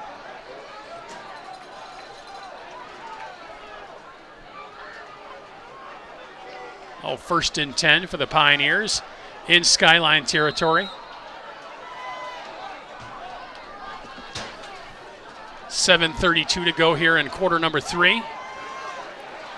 Kind of a bad snap. Uhas got the quick pass off, and it was caught.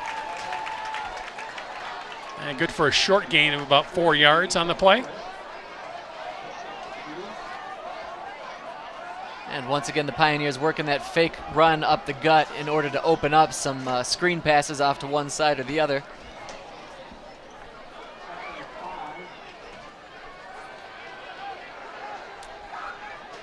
Looked like that snap was a bit high, which threw off the timing of the snap and the play. Yep, I think you're right. Definitely good, great call. Great eyes on that one, Pete. Yeah, that snap came in helmet high. Definitely not where you want something going down to a handoff. After the snap, it's over around the right side. This is out of bounds. Looks like it's going to be good for a big gain and a first down for Pioneer. And that play really got made by Lyle Anafade on that one. Nice lead block from the wideout to get his quarterback a few extra yards, get him a little more space. And there it is. Actually came up from behind him to get in that Eagle defender's face and get his quarterback a little more space for a few more yards.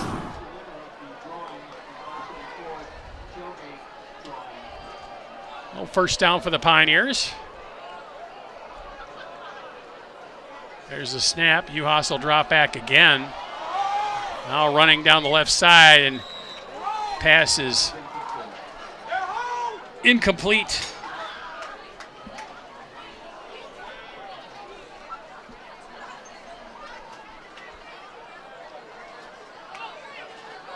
Yeah, Uhas just a little off his target on that one. But again, he's definitely gotten used to making those scrambling throws. He's got excellent form on that too.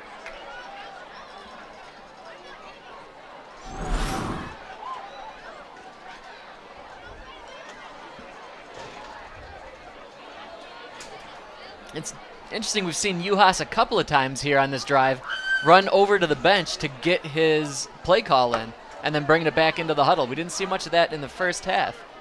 Usually you would see that with an inexperienced player. Right. You know, a younger player. Coach wants to make sure the player gets the right play call. There's a snap. And Uhas will keep it over the right side.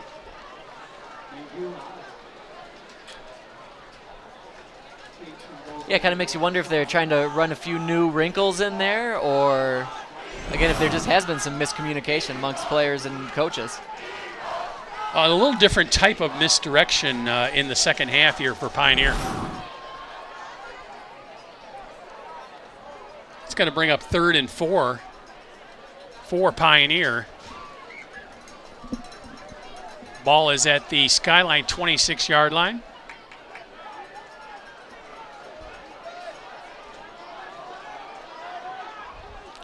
There's the snap. Uhas looking to throw again.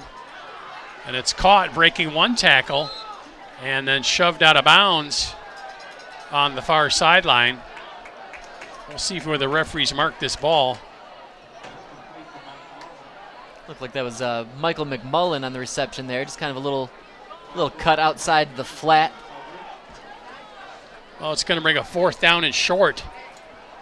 It's about 1.5 yards to go. Looks like Pioneer's going to go for it down deep in Skyline territory. Yeah, again, unofficially, I don't have the numbers in front of me, but they've went for it on 4th down 4 or 5 times here in this game. Both squads, no fear of that.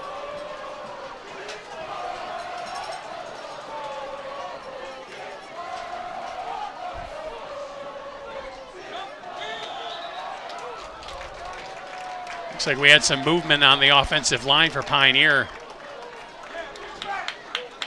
Uhas a little frustrated going into that one. Again, you got to wonder if it was a snap count issue there.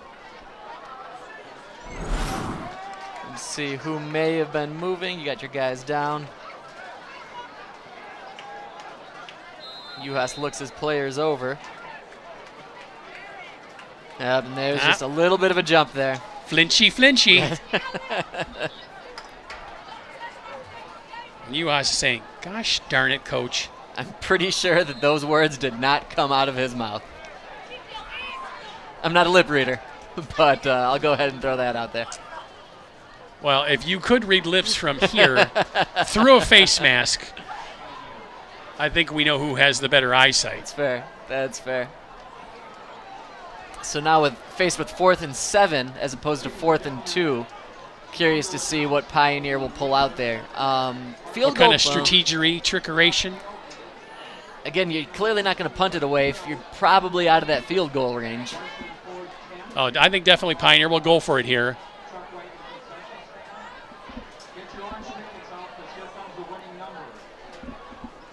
I think that Pioneers believe in their defense, even if they turn the ball over on downs, that they'll be able to stop the Eagles from moving the ball downfield against them. That's a great point. But again, I mean, the Eagles have taken some big punches so far this game. They've benefited from some huge plays.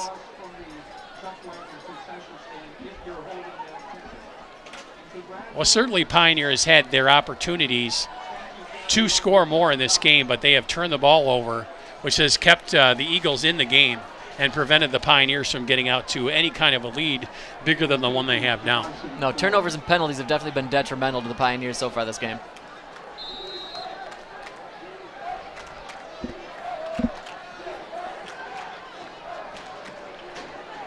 We're set, ready to go. There's the snap. It's high. And a little pass into the middle, and that is going to be good for a Pioneer first down. Looks like they caught the Eagles napping there on that little shovel pass that was caught and ran up the middle. Jordan Hall definitely seems to be the man in the middle for the Pioneers. He's had that option thrown to him a few times so far this game, whether it's dink and dunk over or just like the little shovel pass right there like that.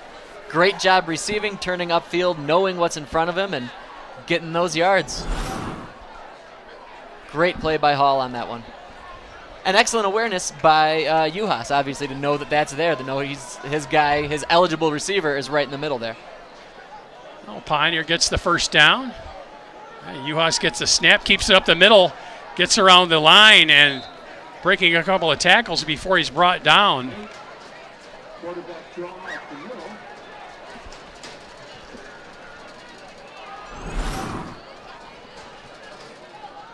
Good for a gain of about 7 on the play.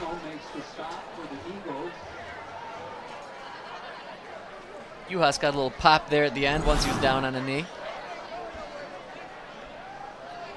He's used to it, though. QBs are going to get those all the time.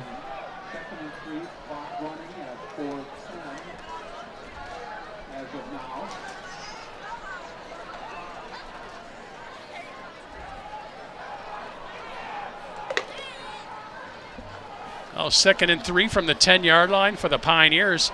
Knocking on the door once again. And there's Juhas looking for the receiver in the end zone, and that is good for a Pioneer touchdown. Eric Steinhauer once again. Just an outstanding job of breaking outside towards the sideline. Hands low, ready to receive that one. And Juhas found him. There you see once again a little scramble away. Nice throw on the run. Great job by Steinhauer there to get low, make the reception, slide in there. Oh, Pioneer lining up for the extra point. Snap is down, ball is in the air, and the extra point is good. Oh, with 3:48 to go here in quarter number 3, Pioneer takes the lead 27-14 here on CTN Sports Game of the Week.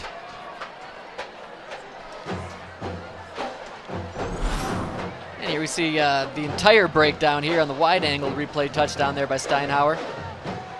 Just pulled one last player in, Juhas did. He brought that one last linebacker in. He made a couple of steps forward, and that really opened up Steinhauer for the touchdown.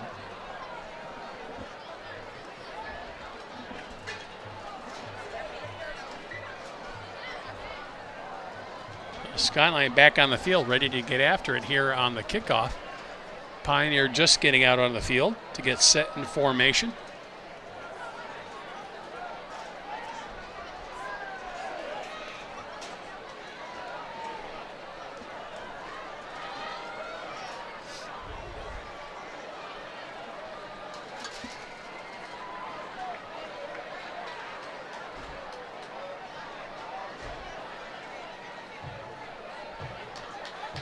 Well, both teams are set.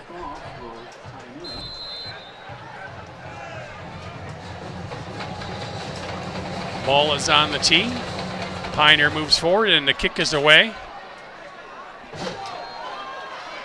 Taken at the 20-yard line.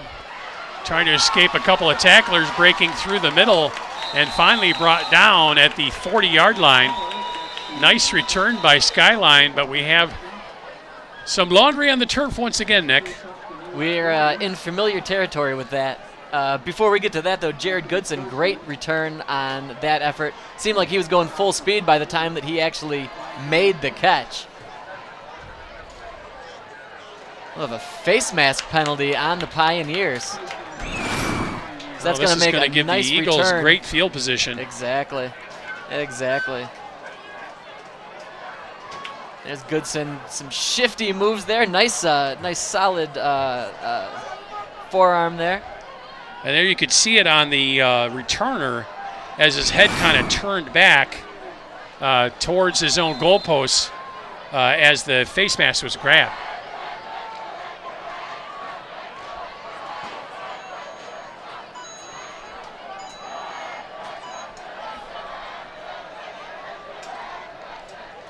And there's a snap, dropping back and a deep pass downfield and brought in. And no, dropped on the turf. He had a man by a step. And it looks like that pass was right on the money. But the receiver could not haul it in.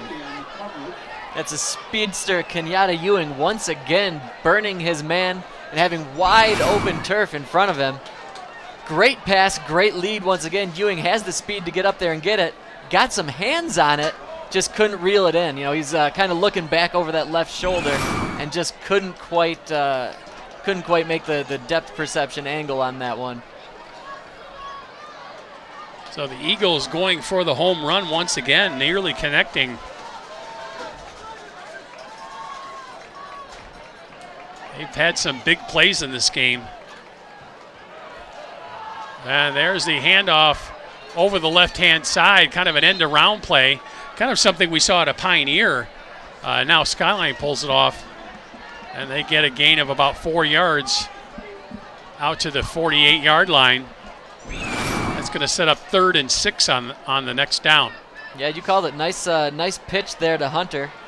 You know, another speedy young player for the Eagles. They've got some real speed on this offense.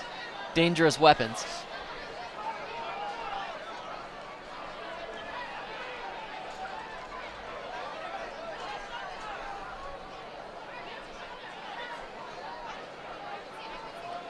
Oh, Davis in the gun. He'll drop back to pass. Quick shot over the middle of the field. Looking to get around one would-be tackler and then shoved out of bounds. Looks like that will be good enough for a first down for Skyline in Pioneer territory. Hunter, a couple of nice moves there, but not a whole lot going. Pioneer defender did a nice job of staying low, keeping an eye on that belt buckle, not falling for any of those flailing moves there. They did a good job staying with him, staying low, making that tackle right there. Little spin move there at the tail end of that play. Hunter, he's wily though. Gotta keep an eye on him.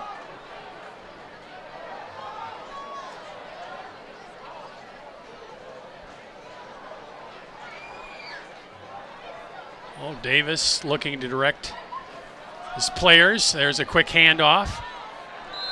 And Pioneer right there to make the stop. And that'll be a loss on the play of about 3 yards. Yeah, had to switch it up away from Hunter on that one. Went back to Jared Goodson. But as you mentioned, just no go on that play. Makes the stop for Pioneer.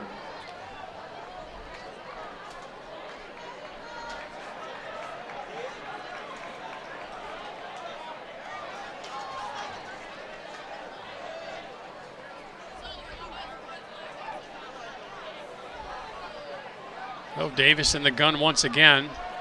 Gets the snap, looking to pass. Now he's scrambling with it. Got some room on the right-hand side. And dives out of bounds just past the first down marker. That'll be good for another Skyline first down on the play. Took a shot from Nathan Chadwick on that one to knock him out of bounds, but not before gaining a nice healthy chunk of yardage. Now they're going to call him out short of the first down marker on the play. Looks like he clearly got past that marker. Now the Rodman there dropped the sticks there. It was a little tough to see exactly where he went out and where that marker should have been. Well, 3rd and 1 for Skyline.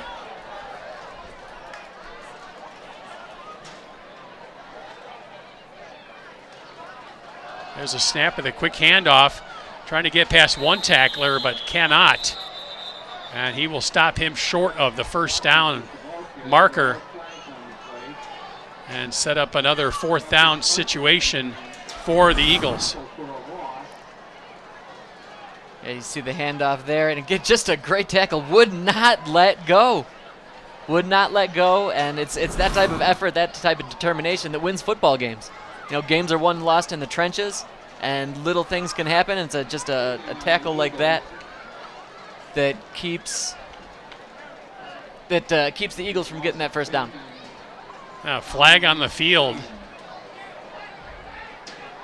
A 10-yard penalty on Skyline, so that might have been holding of some sort on the Eagles. And now they've got a 3rd and long situation as opposed to that 3rd and short.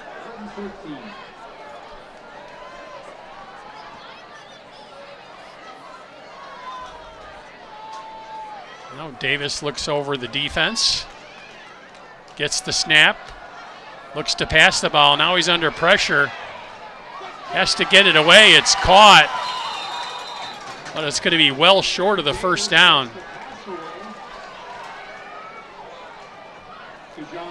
Well, it's going to bring up 4th down for the Eagles, and about 8 yards to go. Davis did do a great job of dancing away from that Pioneer defender right there. But once again, the Pioneer linebackers, Pioneer secondary doing a great job of keeping their men close. Didn't really give him a whole lot to go to. Did find Keon Hunter at the end. Just not enough. Under 25 seconds to go here in quarter number 3. Skyline has to go for it here on 4th down as being down 2 scores. Davis looking downfield, deep downfield. And ball on the turf, and that is going to fall incomplete. And Pioneer will take over on downs once again. Just 3 seconds to go here in quarter number 3.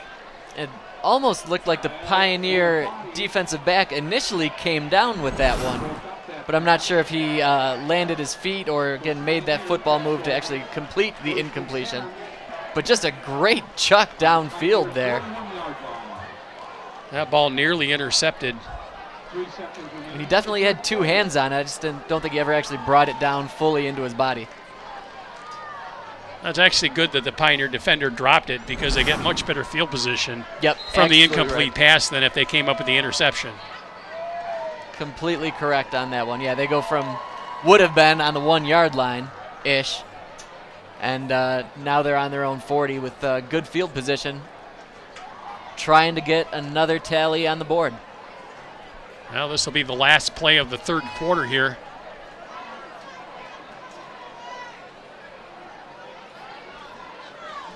Uhas in the pistol. He gets the snap and another quick pass to the wide right. Looks like for a very short gain, if anything at all. And that will do it for quarter number 3. Pioneer coming up with the only touchdown of the 3rd quarter. They lead it 27-14 as we head to a break right here on CTN Sports.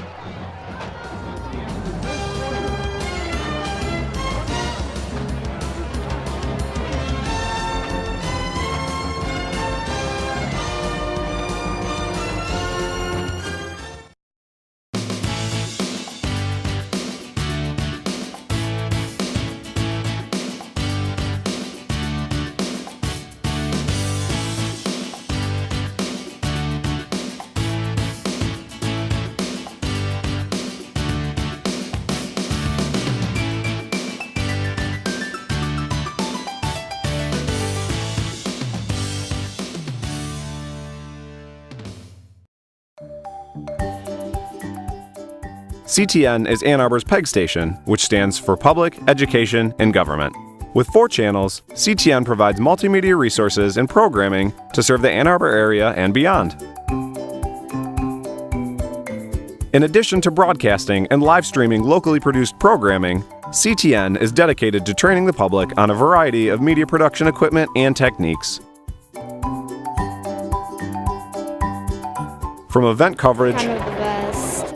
Gonna give 110%. to local news I'm Dana Denton, and you're watching FYI. to programming produced by the public, This ain't no con made up by matchstick men. CTN is your place for everything Ann Arbor and more. CTN. Connect, create, communicate.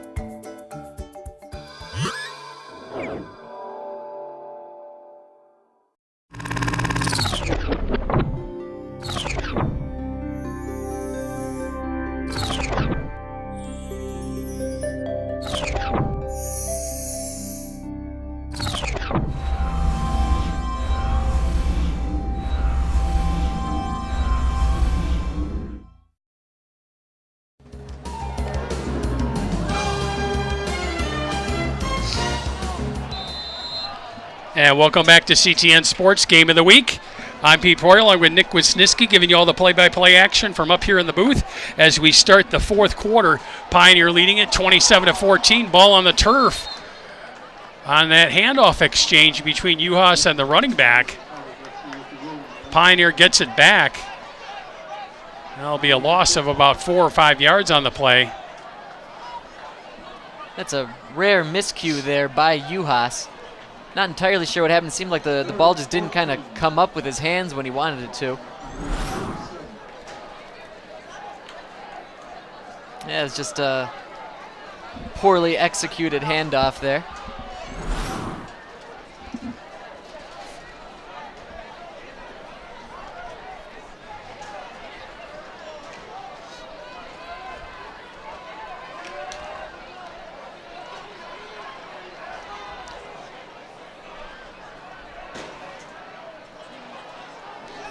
Uhas gets the snap, quick throw like a bubble screen out to the left.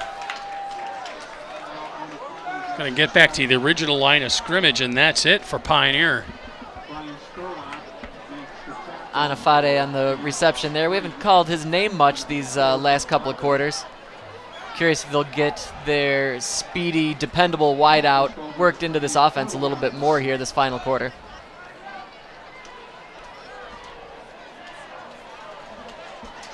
Oh, Pioneer will punt it away on fourth down.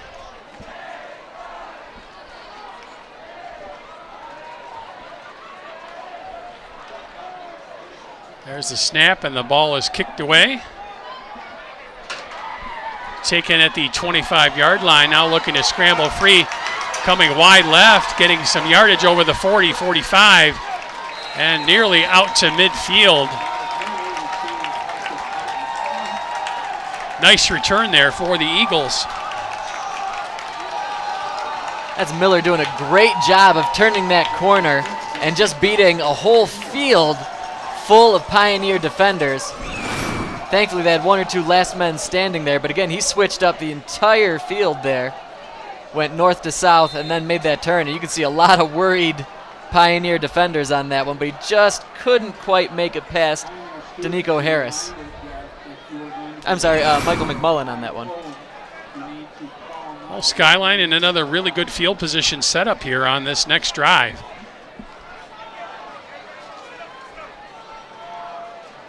And their opportunities are starting to dwindle here as we head into the fourth quarter.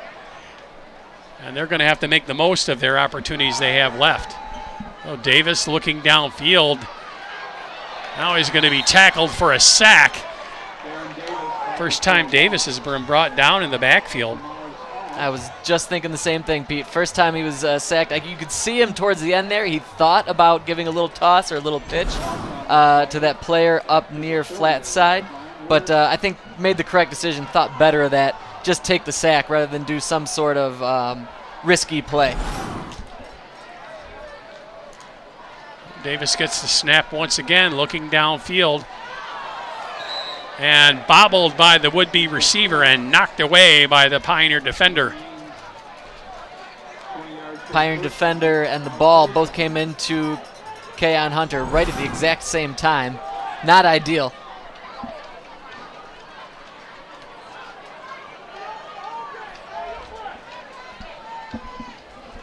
That's Eric Steinhauer on the tackle, on the knockaway. Making plays on offense and defense Yeah, he's tonight. all over the place.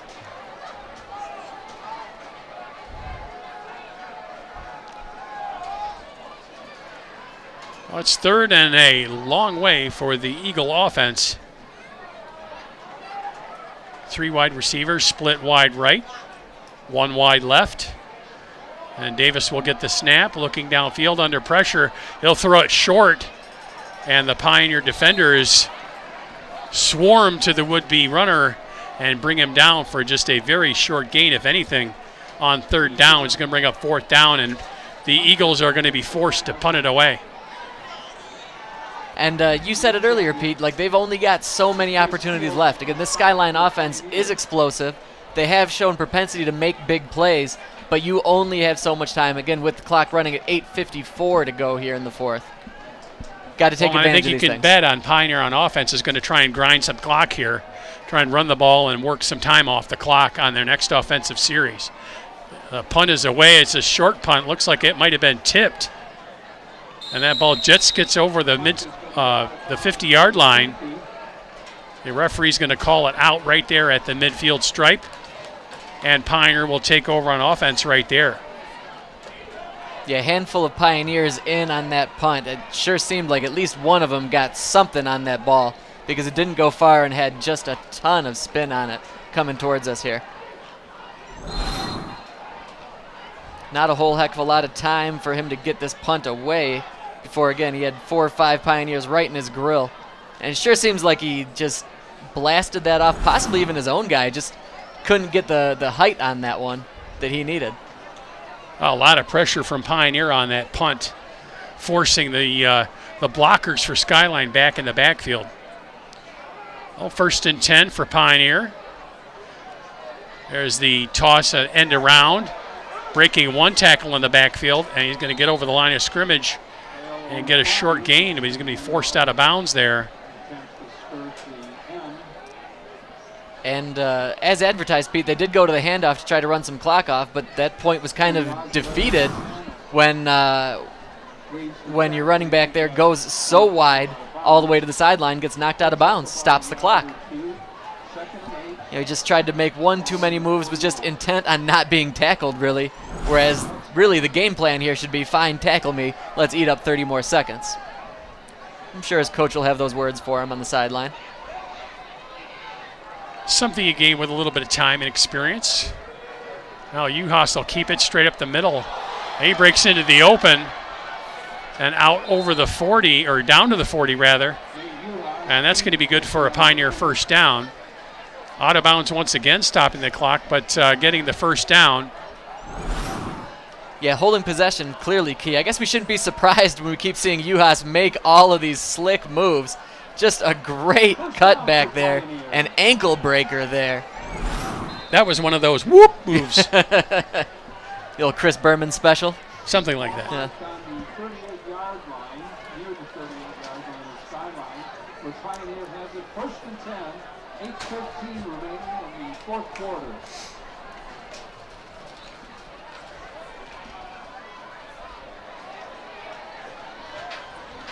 Oh, 1st and 10 for the Pioneers from the Skyline 38-yard line.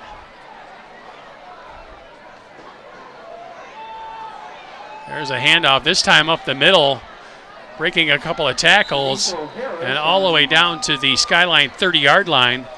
Good gain on the play and keeping it inside the lines to keep that clock going. I think the Pioneer play caller is just intent on their guys not going out of bounds at this point. Yeah, well, little double reverse you start running there. those end arounds, you're sending the ball wide anyway. It'd be better to do what they did on that last play and just send their runners up the middle to keep the ball in bounds and keep that clock going. But still in true Pioneer fashion, or really any Ann Arbor school right now, just not a straight-up handoff up the gut. You've got to do a little reverse action in order to break something open with this spread offense. Well, Pioneer's game plan has been about misdirection all night long, and they continue to do that. Well, Uhas will keep it, get it inside the 30.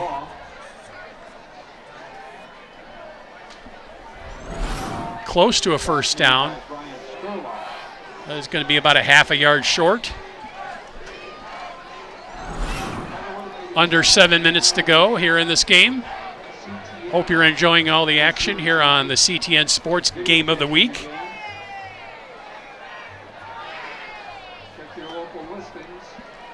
And again, Pete, a minute ago you did mention, obviously, all of the misdirection we've seen so much from Pioneer. It's worth noting the first couple of the games this season, the Pioneers were intent on being a power club. They wanted to bring things tight, and they tried to hand the ball off in smash-mouth fashion before they realized that's just not what this team was made of. They've switched it up. And again, they're trending upward. There's another handoff over the right side.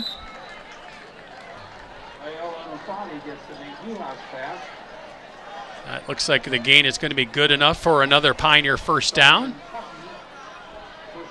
They will move the sticks. You see Coach Beller and his quarterback there. Once again, taking some time, making sure everybody's on the right page. And he'll bring that play call back into the huddle. A little quick pass, a screen out to the right. Just enough room to get that first down. Pull the right play out of the playbook for that one right there.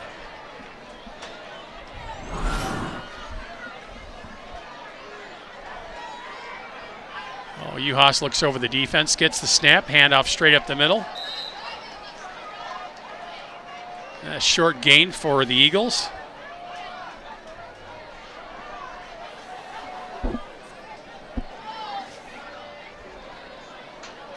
With the ball carrier. That'll keep that clock rolling. Now we're under 6 minutes to go. By Rose. It's the tackle for Skyline. Looks like Uhas getting the play from the sideline. Pioneers taking their time, and rightly so. Jordan Hall making his way back into the huddle. Again, we've seen a lot of short passes up the middle go into him. So I'm curious if we'll see the end result end in that anytime soon. It won't be that easy. It won't be that straight away. There'll clearly be some misdirection involved, but see if they'll try to dump one off to him up the middle. Pioneer calls timeout to avoid the delay of game penalty. That timeout comes with 5:23 to go. If you are going to be picked up after the game, you need to start calling now to arrange for that ride. You know, again, he's right there. You got your Skyline coach there. He's talking to his defense. He's telling them to be paying attention to the snap counts, obviously. Stay away from any sort of penalties that are going to make this drive any worse on them. And then again, just keep doing what they've been doing as far as wrapping guys up. Keep tackling strong. They've done a great job. You know, they're playing 4 strong quarters of football here. They just need to stay dialed in and keep doing the things that they have been doing. Either that or the post-game menu in the locker room, orange slices and Hershey bars. I'm sure that that's what it is.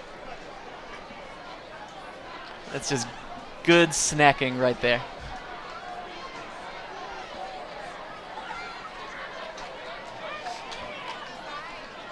Well, both teams coming back out onto the field after the timeout.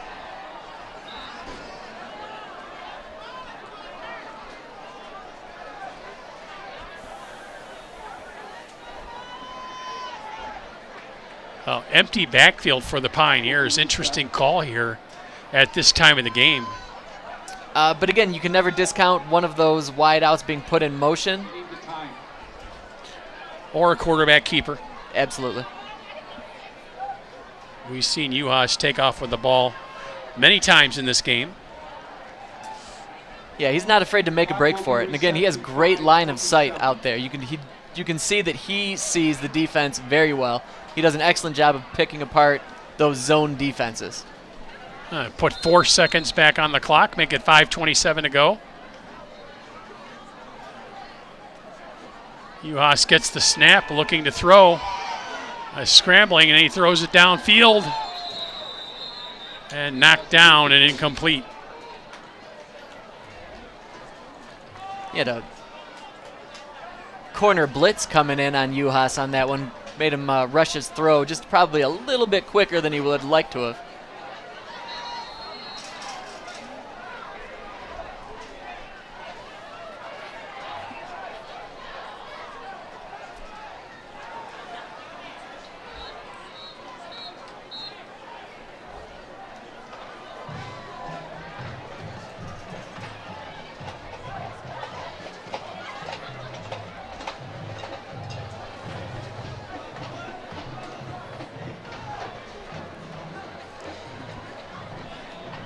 So 3rd down and long for the Pioneers. Uhas gets the snap. He's going to keep it, go over the right side.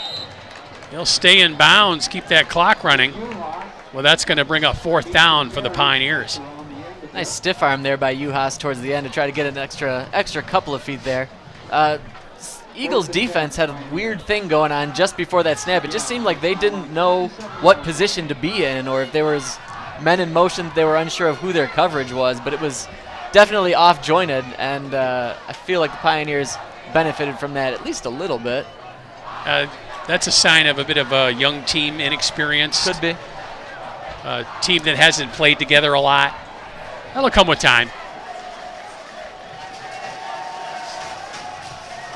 Oh, Uhas in the gun once again. He's going to throw it downfield to the receiver in the end zone, and it is knocked away and incomplete. And the Eagles will take over on downs with 4:25 to go in the game. Excellent job by both the Eagle defenders on that one to stay in, stay with their man, keep an eye on them, keep their hands up here at the end. And again, not an inch to spare between those two players. Well, and that's a play that the defense can build on. You know, hey, we may have lost the game, but we had some good plays. We stopped the Eagles from, or the Pioneers from scoring again at the end of the game. Things, the positive things that they can look at.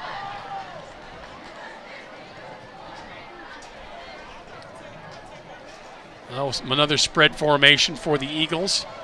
Davis gets the snap, looking downfield. Now he's scrambling to the right. Now he'll heave it and throws it out of bounds as no receiver was open for the Eagles. No, Pete, getting back to what you were saying, though, about things to build on and a young team, you're definitely right about that. Even beyond the young team, if you look over at Skyline's sideline there, they are not a big team. They do not have a big squad as far as numbers-wise.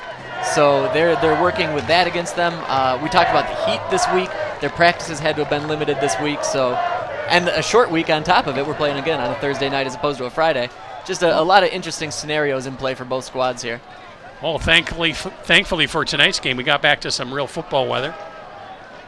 Kind of cool, and temperatures dipping maybe just around the 60-degree, upper 50s mark. Maybe a low-pressure front moving in there. Could be. A little cold front coming through. Speaking of a cold front coming through, big hit. Big hit from the Pioneer defender on that one. Nice shoulder lead. Lets you know who you are. Lays the wood on them, as they used to say. And the Eagles another long down and distance. 3rd and about 12 to go.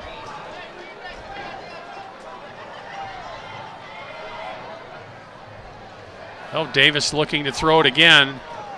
Surrounded by Pioneers. He gets the ball off. It's caught.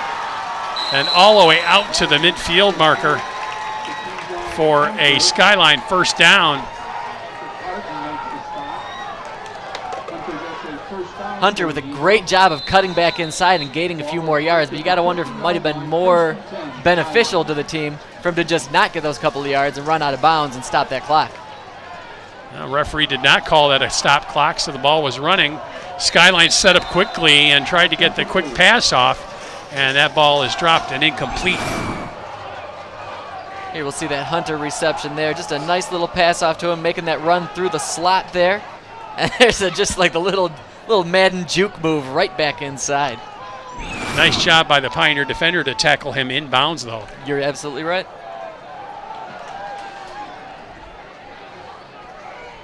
You certainly see flashes of talent from this Eagle team, and you see a brighter future for them in the coming years. So true, so true. Well, Davis once again gets a snap looking downfield. He's going to heave it deep down the middle of the field. And it looks like the receiver fell down or was knocked down. There's no flag. Looks like he was looking for the penalty. Absolutely, and nothing coming from the receiver or from the referee. No, you're totally right. I think that his feet actually got tangled up with the defender. Coach Sorgatz does not care for that lack of a flag. I can't blame him. I feel like if that receiver doesn't fall down, he's on his way to the end zone.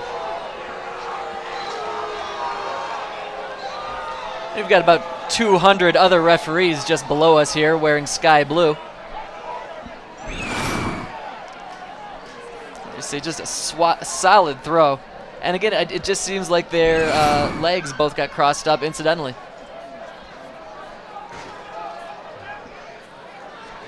Oh, there's the snap. A short pass. And they're going to call that incomplete. That'll bring up 4th down for the Eagles.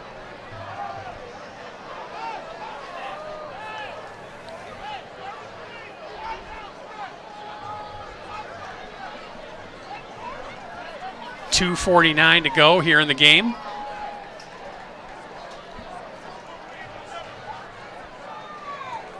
It's 4th and 10 here at midfield. It's do or die time for the Eagles.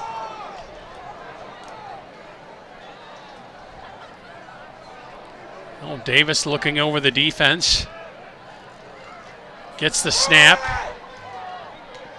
There's the pass. It's caught. That's going to be good for an Eagle 1st down. Quality reception by Ewing on that one. Great job. Had to make a little bit of a jump to get that square into his numbers. But the drive is alive.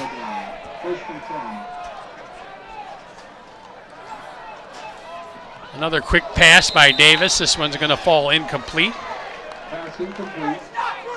Couldn't quite find his man Pipkins on that one. That said, there were 3 Pioneer defenders just surrounding him. Even if he makes that catch, he's going to get crunched and the ball could possibly get popped out anyway.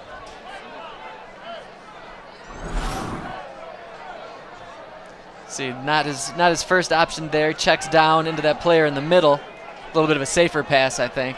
But just couldn't quite make the connection. I think that receiver was hearing some footsteps. Got a little bit of the alligator arms. Very possible, very possible.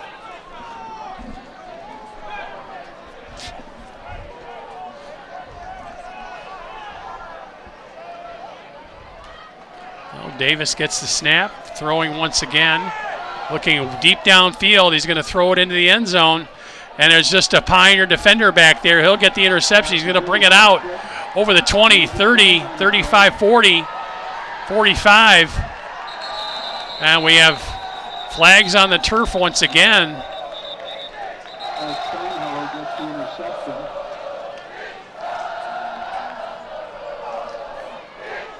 And Davis, with that big arm, was definitely going for it there, but no receivers to speak of. The Pioneer player pretty much planted themselves underneath that that Hail Mary effort. Almost waited on it like it was a punt. You just had a flag go down around the line of scrimmage there. And again, just strangely, the Skyline offensive player kind of gave up on that one. You could see him just kind of turn and stand. So I don't know if he didn't know where the ball was, if he didn't know what was happening, but he definitely took himself out of that play.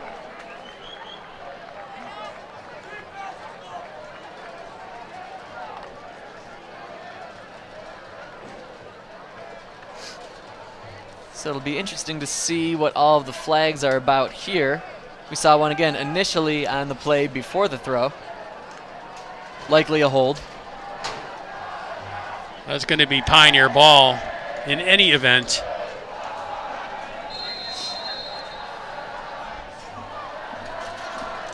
They've just got to work 2 minutes and 11 seconds off this clock to come away with the victory here on their home field. Some happy Pioneers right there.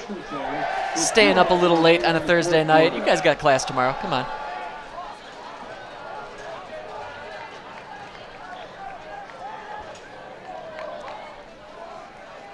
Oh, there's the snap and the handoff up the middle.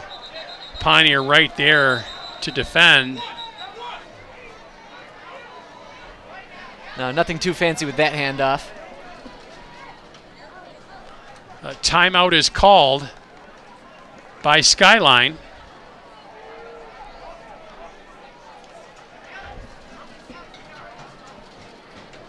Yeah, and there's not going to be any quit from these Eagles.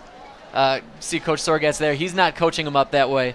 He's telling them to grind it out to the very end, 100% effort to the very end, and he's going to coach 100% to the end, doing everything possible to try to get his team in position to get another crack at it, and then who knows?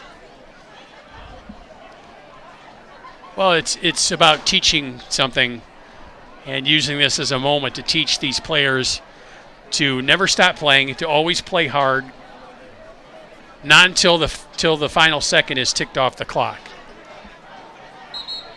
No, you're completely right. You play to the very end, and you know, that's what you do in practice all week. That's what you need to do in the game as well.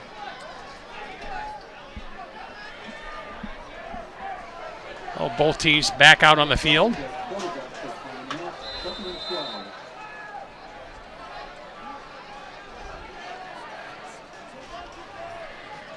There's the handoff, straight up the middle. And out over the 40-yard line, out to the 42, and another timeout is called by Skyline. This is their second timeout of the second half. They still have one left. And yeah, barring any sort of large break here on this one for the Pioneers, you're probably going to see that third one as well.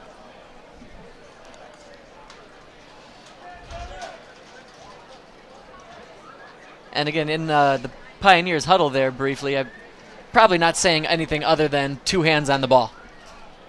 Make sure that that thing goes right into your gut, right into the breadbasket. Make sure that it gets in there, and 2 hands on the ball. And when 5 points of pressure. And when you start to go down, just go down.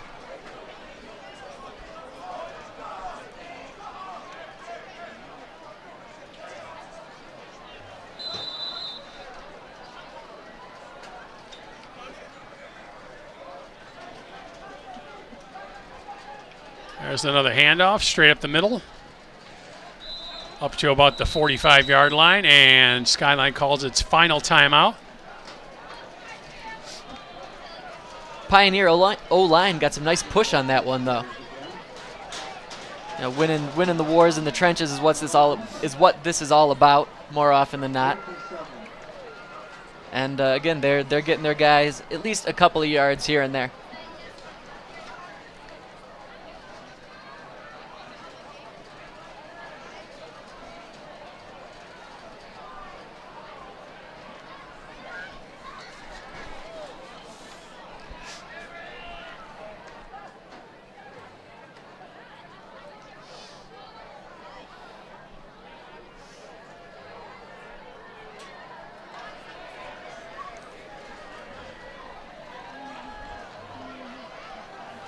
Now Skyline out of timeouts. So even if they do get the ball back, they're going to have to really move the ball quickly on offense.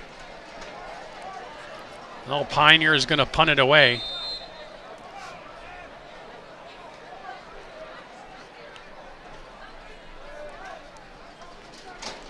There's the snap. Skyline will try and block it, but the ball is away and down deep into Skyline territory. I call it down at the 16-yard line. And the Eagles obviously went all out on that one. Great job by the Pioneer punter to get that, receive it, and then kick it very quickly. And he actually got a nice foot into it, kept it low despite being rushed that way, and that ball bounced way down to the Skyline 15-yard line.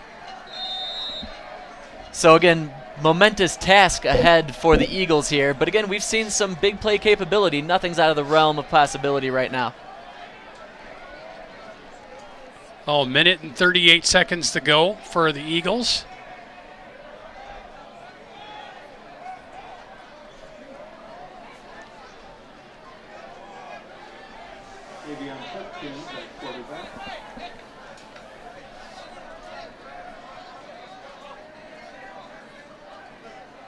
Skyline with one player short there. Finally get him onto the field. Get him into receiver formation. Didn't really stop. That was an old Canadian football play there where he kind of ran onto the field and never got set. just kept moving, and when the ball was snapped, he just headed downfield. This is going to be an illegal motion on Skyline. Should put him back about 5 yards. Did you watch a lot of the Rough Riders growing up there, Pete? Or the more of an Alouettes guy? Well, growing up in Detroit as I did, there was a lot of CBC sports on. And I watched some, not a lot of Canadian football, but some. No, you're Canadian, right. on Canadian television, my thing was the curling. Curling, of course. The Silver Broom Championships. I just waited for Saturday nights in Don Cherry's jackets.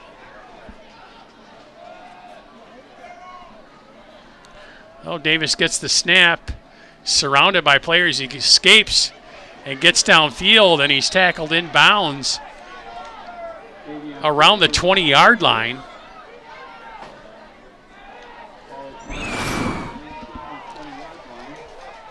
There you've got the play we were referring to a minute ago. Anthony Henry just got in, just kept going. Yeah, never got quite set. a stop. His heels never touched the ground. Oh, there's the snap and the throw and the catch. Again brought down in bounds. Under a minute to play. They will stop the clock while they move the sticks so they can get the first down marker set once again. And once again, Davis dropping back to pass, throwing it deep down the field, and nearly caught at the 30-yard line of Pioneer. That's a great throw there by Davis, and nearly hauled in by the receiver. No, we've definitely seen a lot of excellent throws by Davis. We've talked about his feet all day and his sight and how he sees the defense, but man, he's got a cannon on him. He's launched some big passes, and not just depth, but he's hitting his receivers. He's getting it on the spot. I would think he's had at least 30 or 40 attempts in this game, as they've thrown the ball quite a bit. There's the snap. Again, Davis looking downfield. Now we'll chuck it, and it drops incomplete down the middle of the field. And that was actually not Davis. That was Davion Pipkins, number 3. Oh, Skyline changing it up just a little bit.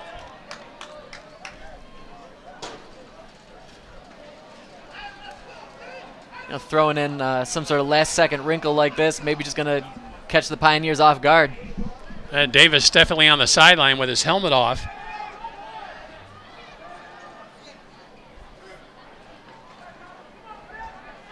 Now looking downfield again. Surrounded by Pioneer defenders, spins away, but is tackled in bounds at the 33. Great job by Pipkins there, keeping those legs churning to keep moving forward. But he's on the turf right now.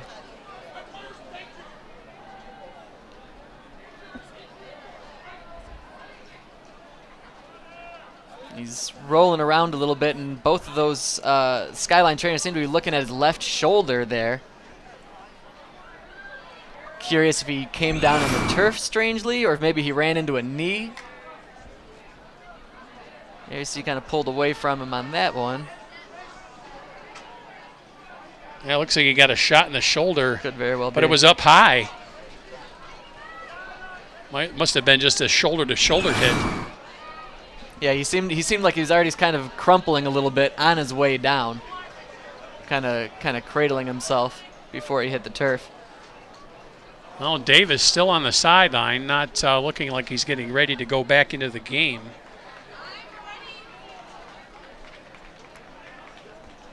So yeah, so you're not throwing your normal quarterback out there. Your backup seems to be ready to get taken off. Curious who is next in line for the Eagles. And he's up and coming off the field under his own power. It looks like he's definitely a shoulder issue there. Yeah, thankfully Pipkins, hopefully that's a no big deal. I know the Eagles have had a problem with injuries all season long, and mounting they seem to be here today. That's 27 ticks left on the clock. 4th and 10 from the Skyline 33. Fourth down for the Eagles.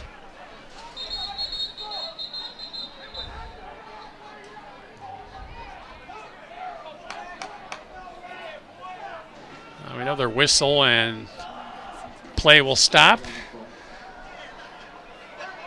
The referees will confer again. Just one more time, just for good measure here on CTN's Game of the Week. A nice zebra huddle there.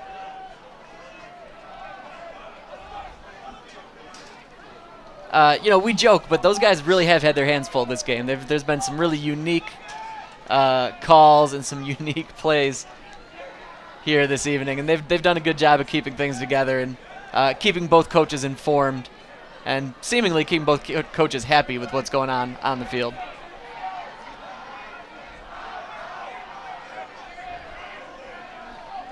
Oh, it looked like there was a penalty called on Skyline. Penalty on the sideline.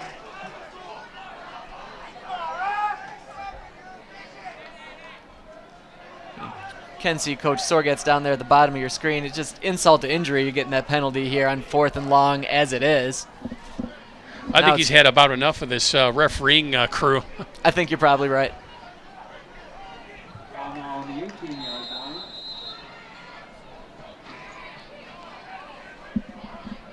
All right, we're set and ready to get back to play.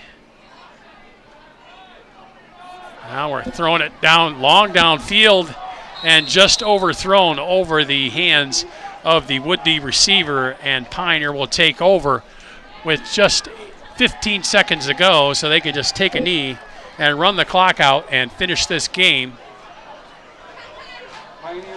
They get to ringing that bell over there in the corner. the old bell down there.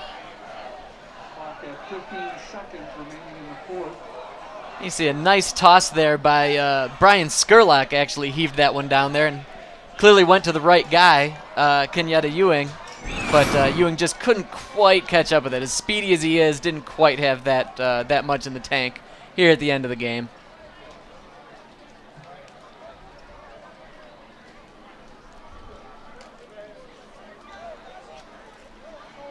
We ought to see the old victory formation here from the Pioneers.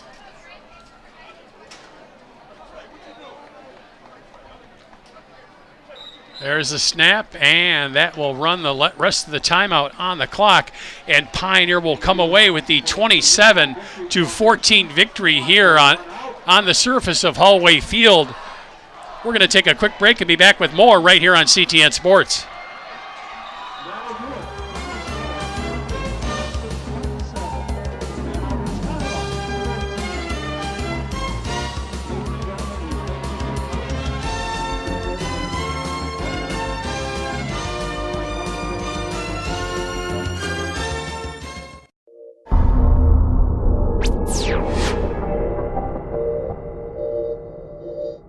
All right, down here on the field with player of the game, Nate Uhas. Nate, first off, tell me a little bit about what it feels to get out there and ring that bell. It's a great feeling. Last year we lost the city in a close one-point game, and it feels good to come back and win it, take back the city.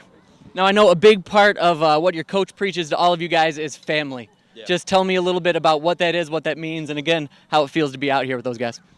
It feels amazing. We got a lot of guys with a lot of really interesting backstories and a lot of hard backstories, and we are a very tight group, and we rely and lean on each other a lot, and it definitely carries over to the game. And lastly, just tell me about where you go forward after this victory for the rest of the season here.